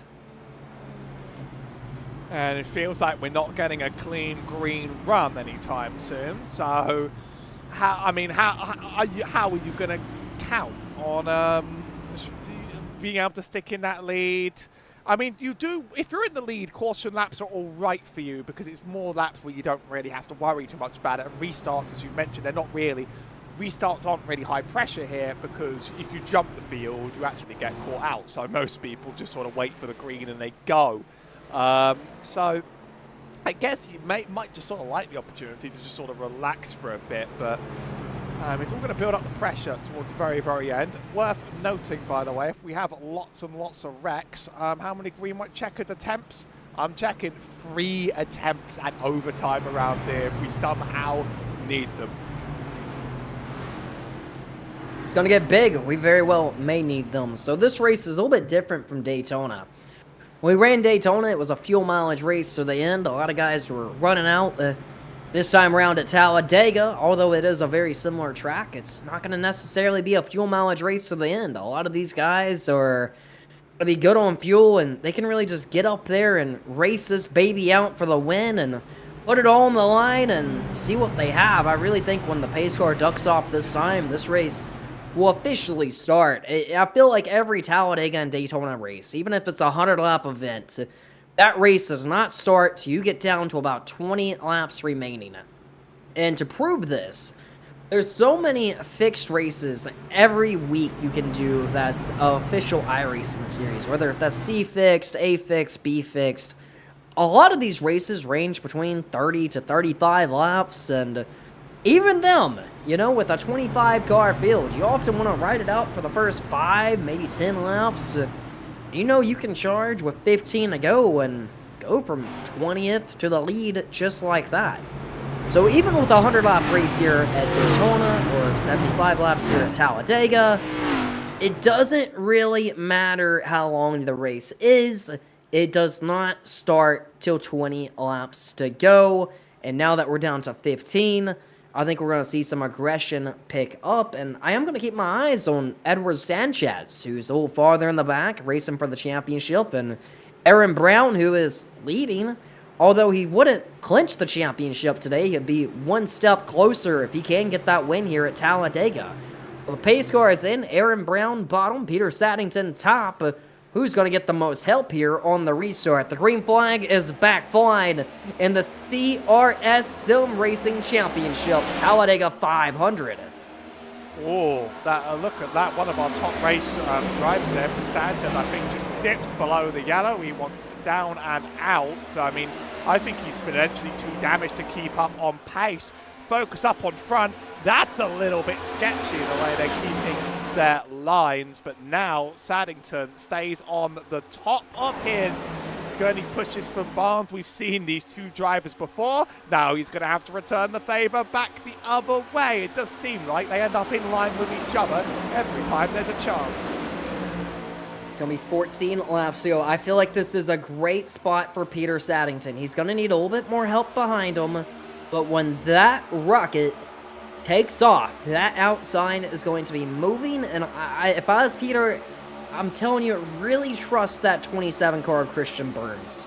He's going to give you some good, steady shots. I know it probably isn't looking good right now, but just like that, things can turn around and you can start pulling up to the front, but everyone's bailing on it, man. This outside is not working. After Clayton Good bailed, it's not looking good. You may want to find your way down to the bottom for now and jump back up when you get the opportunity.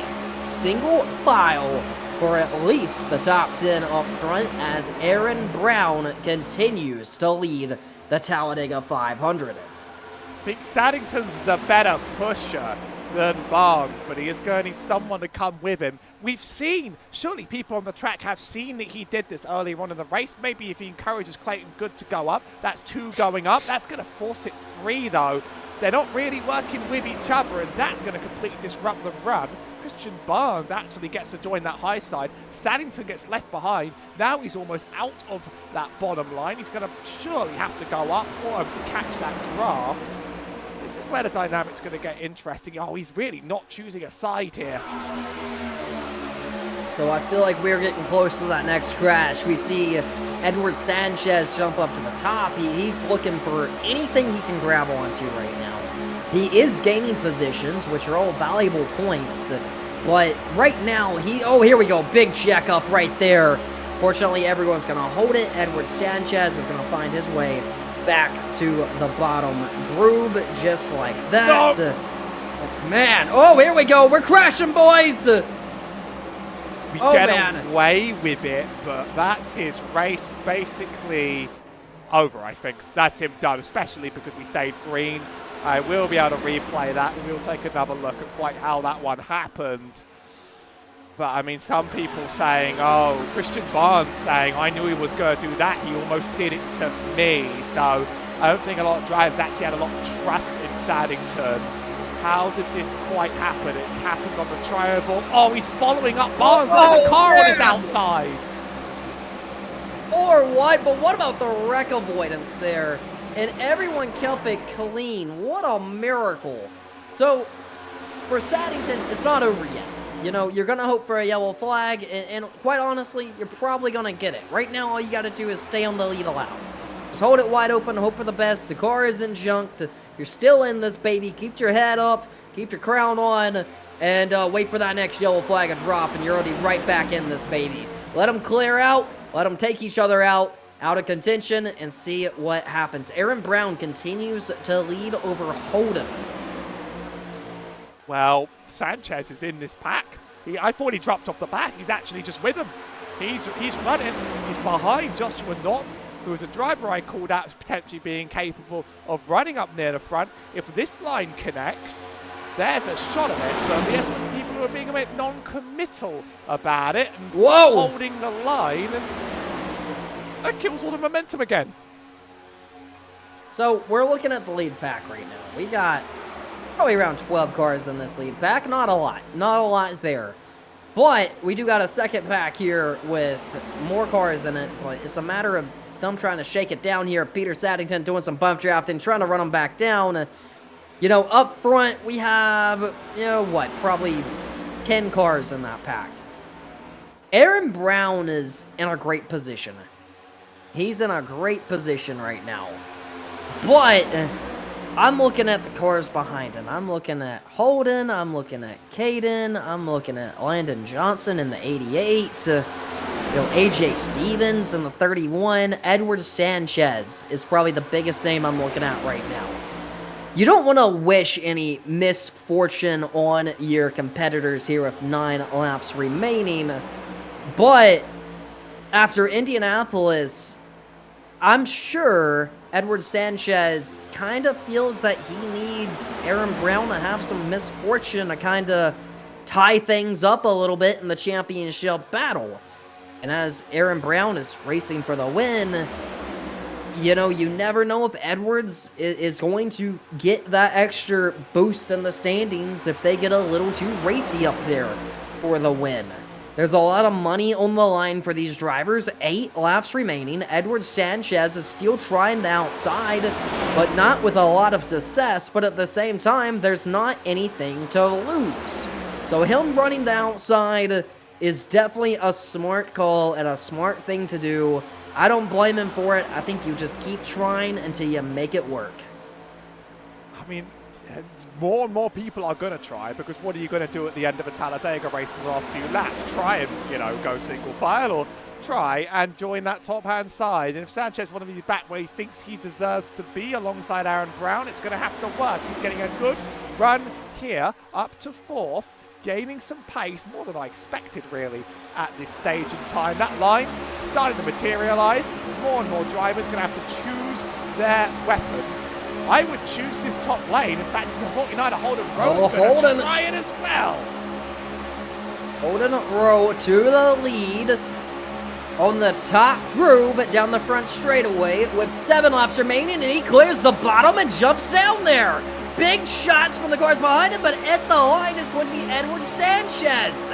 You can clear the bottom, go for it, buddy. He does it. He was victorious at Daytona. This is a stance he is making on his competitors, saying, if you want this championship, you got to go through me. Big shot behind him from Rowe in the 48 machine, but now on the outside, Aaron is going to get the momentum and potentially be able to get the pass done. This is going to be 2 tight lanes all the way to the end. The 16 Rewind, here we go, boys. It free down the middle here, and that's going There to we cause go! problems. Trouble! Multiple cars involved. They're stacking them in. They're not done. The 16 saves it somehow. The 24 is parked on the bottom groove. Couple competitors taken with him. The 24 has such an up and down day. Joshua Norton, 3 wide top. Got hit by Aaron Brown. 24 definitely probably got the worst end of that. Just a 2-car incident. Was now the time to go 3 wide? I think we were just a little bit too early. I think And it then was a little really too that early. 143 is a victim. He's sort of sitting between 2 lanes at this stage. It was He a doesn't little really know too what's early. going on, and you know, that's that. And then the 24 is just I think the next casualty. Boom. Both of them. I think when you put a lot of money on the line like this, it's not that greed takes over, but you do things that you probably don't plan on doing. To him, he's seen Edward Sanchez take the lead. Aaron Brown, knowing that he has to go through Edwards to get this championship, he got a little desperate. And at the end of the season, you don't want to say you left anything on the table. But one thing I do want to say, I thought Brown was going around on the front straightaway. And heck of a save. I mean, he got a little sideways here. And I think he tried to get back down or he got hit. But right here, boom, sideways, sideways, sideways. What a save by Aaron Brown, our Brickyard 400 winner. So 16 gives him a That bit of an edge, but he leans on the 49 hard enough to get away with it. And if that's my his rear bumper. what I'm seeing is accurate, he might have come out of this P2. Oh, well, see, it worked out for him then. So first and second in the standings, it's now going to be restarting 1-2.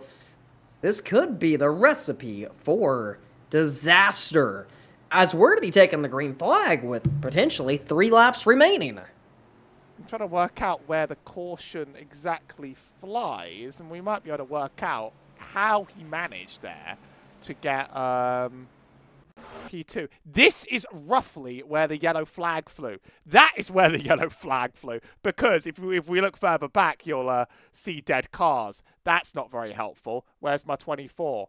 Where's my 24? Oh, he got meatballed hard. So this is where the yellow's happening, yeah? And Aaron Brown is right in the perfect place he needs to be by that much. That is going to give him P2 when the yellow flies, and that is how he's able to maintain that. So as we go to the chat here, I'm going to read some of the comments. Just started watching. This seems intense. It's definitely intense. Go, Trey. Go, number 23. Let's go, AJ Stevens. The Bitcoin Lambo says, we are having fun. Man, I mean, it seems like everyone's having such a fun night watching CRS for the Sim Racing Championship. And it's been a wild one. It's been a wild one. A couple names I'm seeing pop up here at the end that we maybe wasn't talking about. Well, Peter Saddington is back in the top 10. Let's keep him in contention. Let's take a look at Clayton Good, running in position number 6. He snuck back up there. I said from the beginning, he maybe might pick a win this one. Christian Burns, remember he was shuffled back there with Peter Saddington, and he finds himself in the 4th position now. So things are changing quick here. And we We're have be this taking 1-2. 4 laps or go. The same 1-2 from the beginning of the race. They're just sort of like back at the front after everything that's happened. Some have been at the back. And Sanchez had damage he had to repair for a minute 20 earlier on in the race. He had 6 stops. He's now just back out in front again. These things happen, don't they? So I'm reading the chat, Go49, he's killing it, but it seems to be overlooked. And we're going to talk about Holden Roll here. He has been consistent every week. He hasn't got that win yet. You know, he was in contention in every race so far. He's going to be restarting in the 3rd position. Holden Roll may win this race. And I have kind of got used to him just being a consistent top 5 driver. And, you know, maybe he can pop up for the second half of the season and take control and potentially clinch that title with a little bit of luck. And that all starts here at Talladega if Holden can go get it done. Well, we're going to be taking the green flag with 3 laps remaining.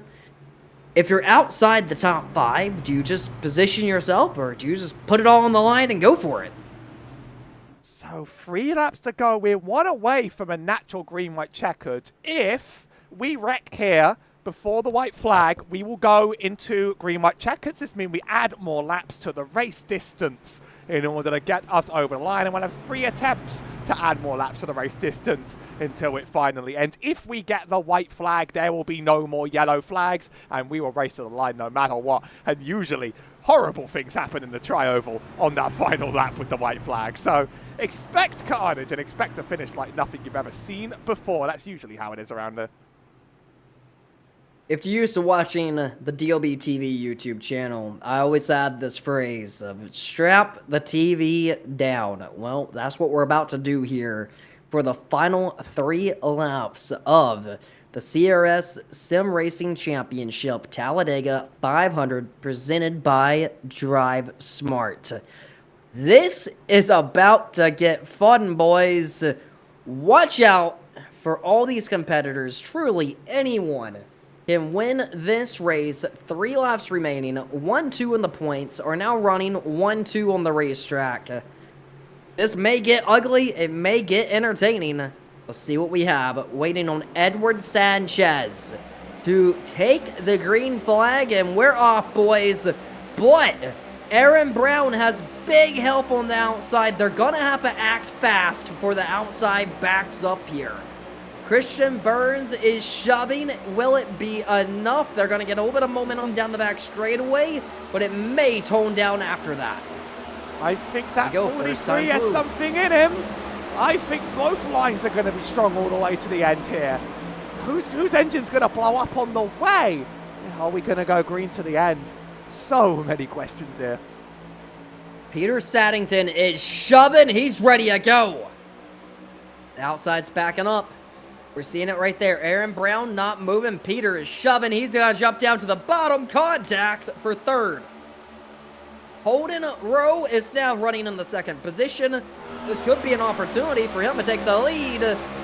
If he can get to the outside in time, this may be it. 2 laps remaining. Peter underneath the yellow line. Back up onto the racetrack. Getting a little bit wild. But Edward Sanchez looking for his 2nd win of the season. Can he do it at Talladega and sweep the 2 super speedway events? Big momentum. We're coming to the white flag this time by. It's slow on the top. There's no momentum. Suddenly it seemed to disappear. We'll see how it goes for 3 and 4 because that's often where you're faster down the back straight. We're going to hit the white flag. This means we will not stop the race for a wreck if we hit that. We have gone yellow.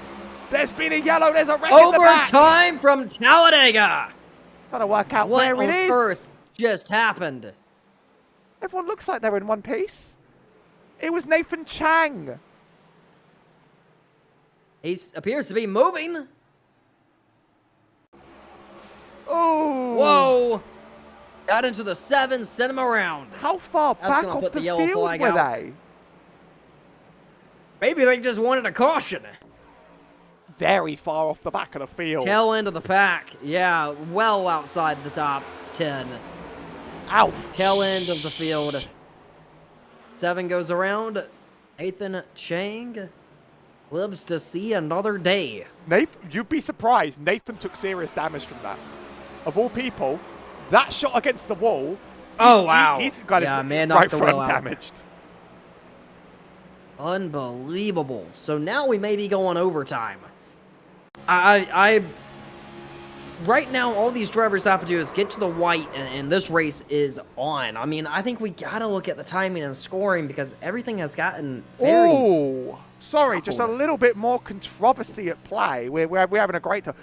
I talked about the disqualification with drivers hitting their incidence limits.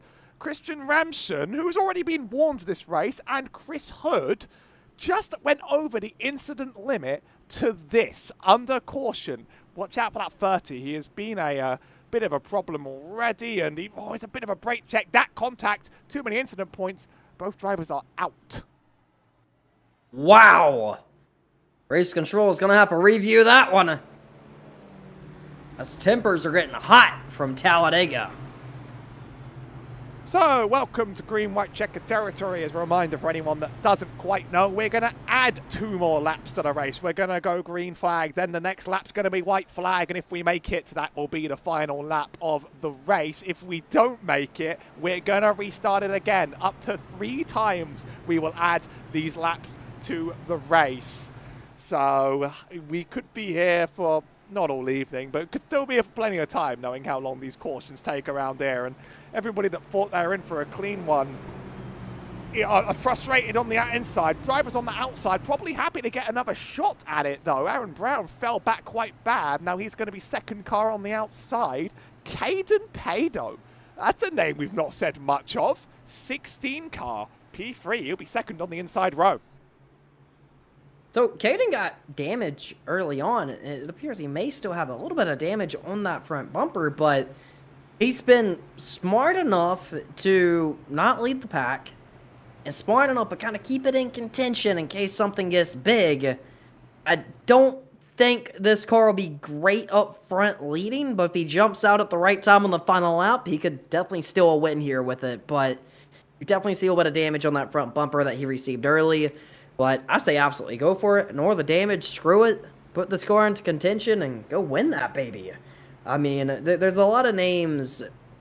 I'm really focused on Edward Sanchez, Odin Rowe, Aaron Brown in 4th. I think Aaron's going to have to go in defense, but also Aaron knows that he doesn't have to win. Aaron just kind of has to survive. He got a good finish at Daytona. He won Indy. If he can get 5th, take it. Get 5th versus getting the win. Just take it.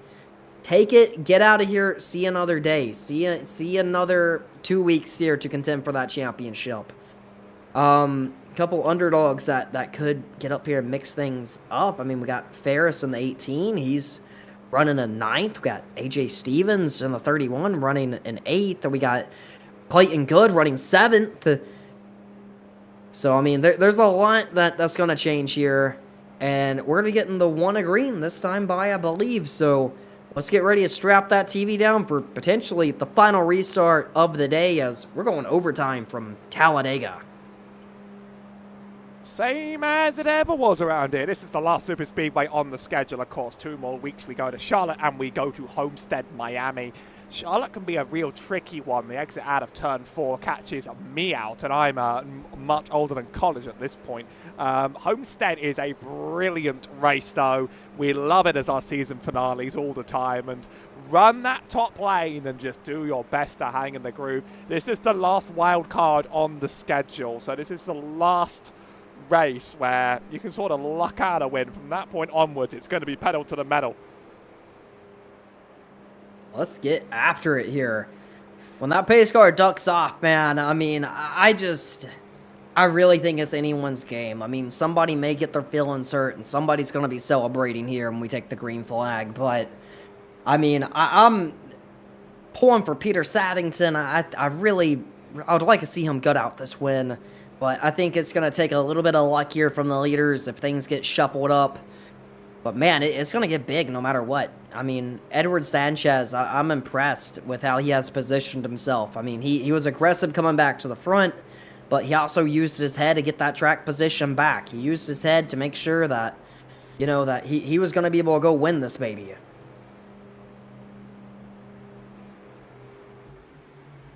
Edward Sanchez, our control car in the restart zone. How many green-white checkers do you think we're going through? Oh man, I'm thinking this is gonna be the last one. That's what I'm thinking. I'm thinking this is gonna be the last one. That's what I'm pulling for. I'm thinking this is gonna be the last one here. Very curious, because it was a wreck in the back that caused it last time, but we're losing drivers. And now here comes, I reckon we might want one more, and you don't always end up using all three, but drivers will do anything to win, and that start-finish is in a crazy, crazy place. Taking us to green, Edward Sanchez.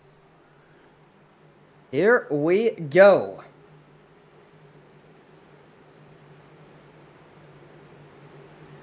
Let's see how this ends up. Edward Sanchez is going to lead him to get the green flag here from Talladega. And we are going to haul it into turn number 1 and see who's going to get back to the flag. Will they make it to the white flag this time by? Here we go. They're getting wild behind them. Getting very wild behind them here. Getting shuffled. Edward Sanchez is going to lead them 3 wide behind them. Holden Road drops like an absolute rock. So many drivers Edward lost Sanchez it there. looking good, looking fast. Can he get the win here from Talladega? This is going to be a miracle race. Can he do it? Can he pull off the win? Can he clinch this baby off here? Here we go. Final time. Will we get to the white flag? Edward Sanchez, big block up top. Things are shaking up. Things are getting wild. Things are getting chaotic. The white flag is waving for Edward Sanchez. Can he get back around with the win, with the victory? Edward Sanchez is pulling. Can he do it? Will he be able to do it in time? He has Aaron Brown on his rear bumper. Behind them, they are 3 wide, gunning for the win. Edward Sanchez is going to lead. Cars behind them are getting shaken up. Final time through turn number 3 and 4. Landon Johnson has made it to the outside groove, and we're coming back to the checkered flag to see who's going to win. Can Edward Sanchez get it done? Final shot through the front straightaway. Edward Sanchez, and he gets turned! Heavy impact! You seen it there, Aaron Brown wins at Talladega! Unbelievable! Plenty of drama. Multiple drivers disqualified on that last few lap, and tears on the line for some, I think, as that is no way you want to lose the race at Talladega. That was big. Watch the 88 here. I think he's a bit of a centralist. Brown. Look at the pass here. So he's pushing Sanchez. Oh man, it's almost like Aaron accidentally caused a crash there, and so I'm getting reports that temper's maybe a little hot right now. We're gonna try a mic up here and see what we can get, see what's going on here around this racetrack. I just think this is gonna be huge. See if we can get some post-race interviews. There's for also the top one 3. more wreck that happens, by the way. AJ Stevens, Caden Pado, disqualified due to incidents. Big disqualifications. So what we're going to do now is we're going to take a look at the top 3 here. And we're going to get some interviews. Kicking it off with Aaron Brown. So we're going to see what Aaron has to say. Aaron Brown, do you got a copy? Yes, I do. Second win of the season. You won the Brickyard 400. You have now won the Talladega 500. Walk me through that final lap. Yeah, I was just trying to push Edward forward. I had a little bit of damage from that save I had a few laps ago, but I was just trying to push Edward forward, trying to push him clear, and I think I just had contact with the 88 there. I'm not really sure what happened. I think I'll look back at that one, but If that was on my fault, I really don't, really don't deserve that one. I feel bad for Everett there. But yeah, just do that final lap. We're just trying to push each other together, and Aaron and also Trey were there as well. So we all ended up finding each other right at the end. We were working together all night long, and we got separated a little bit late, kind of just past the halfway point. But we all found each other at the end, and at least we were able to get the 1, 2, 3. Absolutely. Congratulations, Trey, the driver of the 23 car. Do you got a copy? Yes, I do. Trey, you avoided the final lap crash and came home with a podium finish, position number 2. What did you see there at the end? It definitely got crazy for quite a bit. I didn't think I had a chance. There was about maybe 10 laps to go, and I got in the wall, and so went to the pits, had 6 minutes damage, only took like a minute and a half maybe, and then came back out with some steering damage, and just surprised to be where I am. The bottom lane opened up, took the spots, and made it happen. Position number 2, brother. Congratulations. Aaron Raymond, driver of the 143 car. Do you got a copy? I got you loud and clear. My goodness. So, how did you survive all that? It seems like you snuck right into the picture come the end. Dude, I have no idea. There was a couple wrecks where we just snuck through there. I had just a little bit of luck, a little bit of a prayer, and just holding that foot down and hoping everything goes well, and it did. I'm just really happy that we got the 1, 2, 3. We were working all race long together. I know it was a bit rough, you know, getting hit down the apron there, bouncing back, but I'm pretty sure it was a good race for all 4 of us here. Absolutely, brother. Congratulations on the podium for the CRS Talladega 500. Yes, sir, and shout out to Texas A&M International University. We got a podium. Absolutely. Well, there you heard it here from Talladega. Man, what a race this one was. I mean, we knew it was going to get dirty come the end, and it definitely did. We can't deny it. It definitely got a little dirty come the end. But what do you think, Hallie? How do you feel about that finish? I kind of feel bad for some of those drivers that got caught, but that's the nonsense of Talladega, and if you're fighting for a championship like this top 2 in the season are going to, got to put it behind you and hope that skill can really win out in the last couple races, because Edward Sanchez, it's going to suck to be 29th, but you got to pick yourself back up. You've got 2 more weeks, and if you are faster, Charlotte and Homestead are how you're going to show it. Shout out Peter Saddington, top 10. You can catch us 1 week from today for the Charlotte 600. Coming at you live once again. That will be December 7th at 8 p.m. Eastern Standard Time. And with that, we're going to be tuning out from the Talladega 500. Thank you so much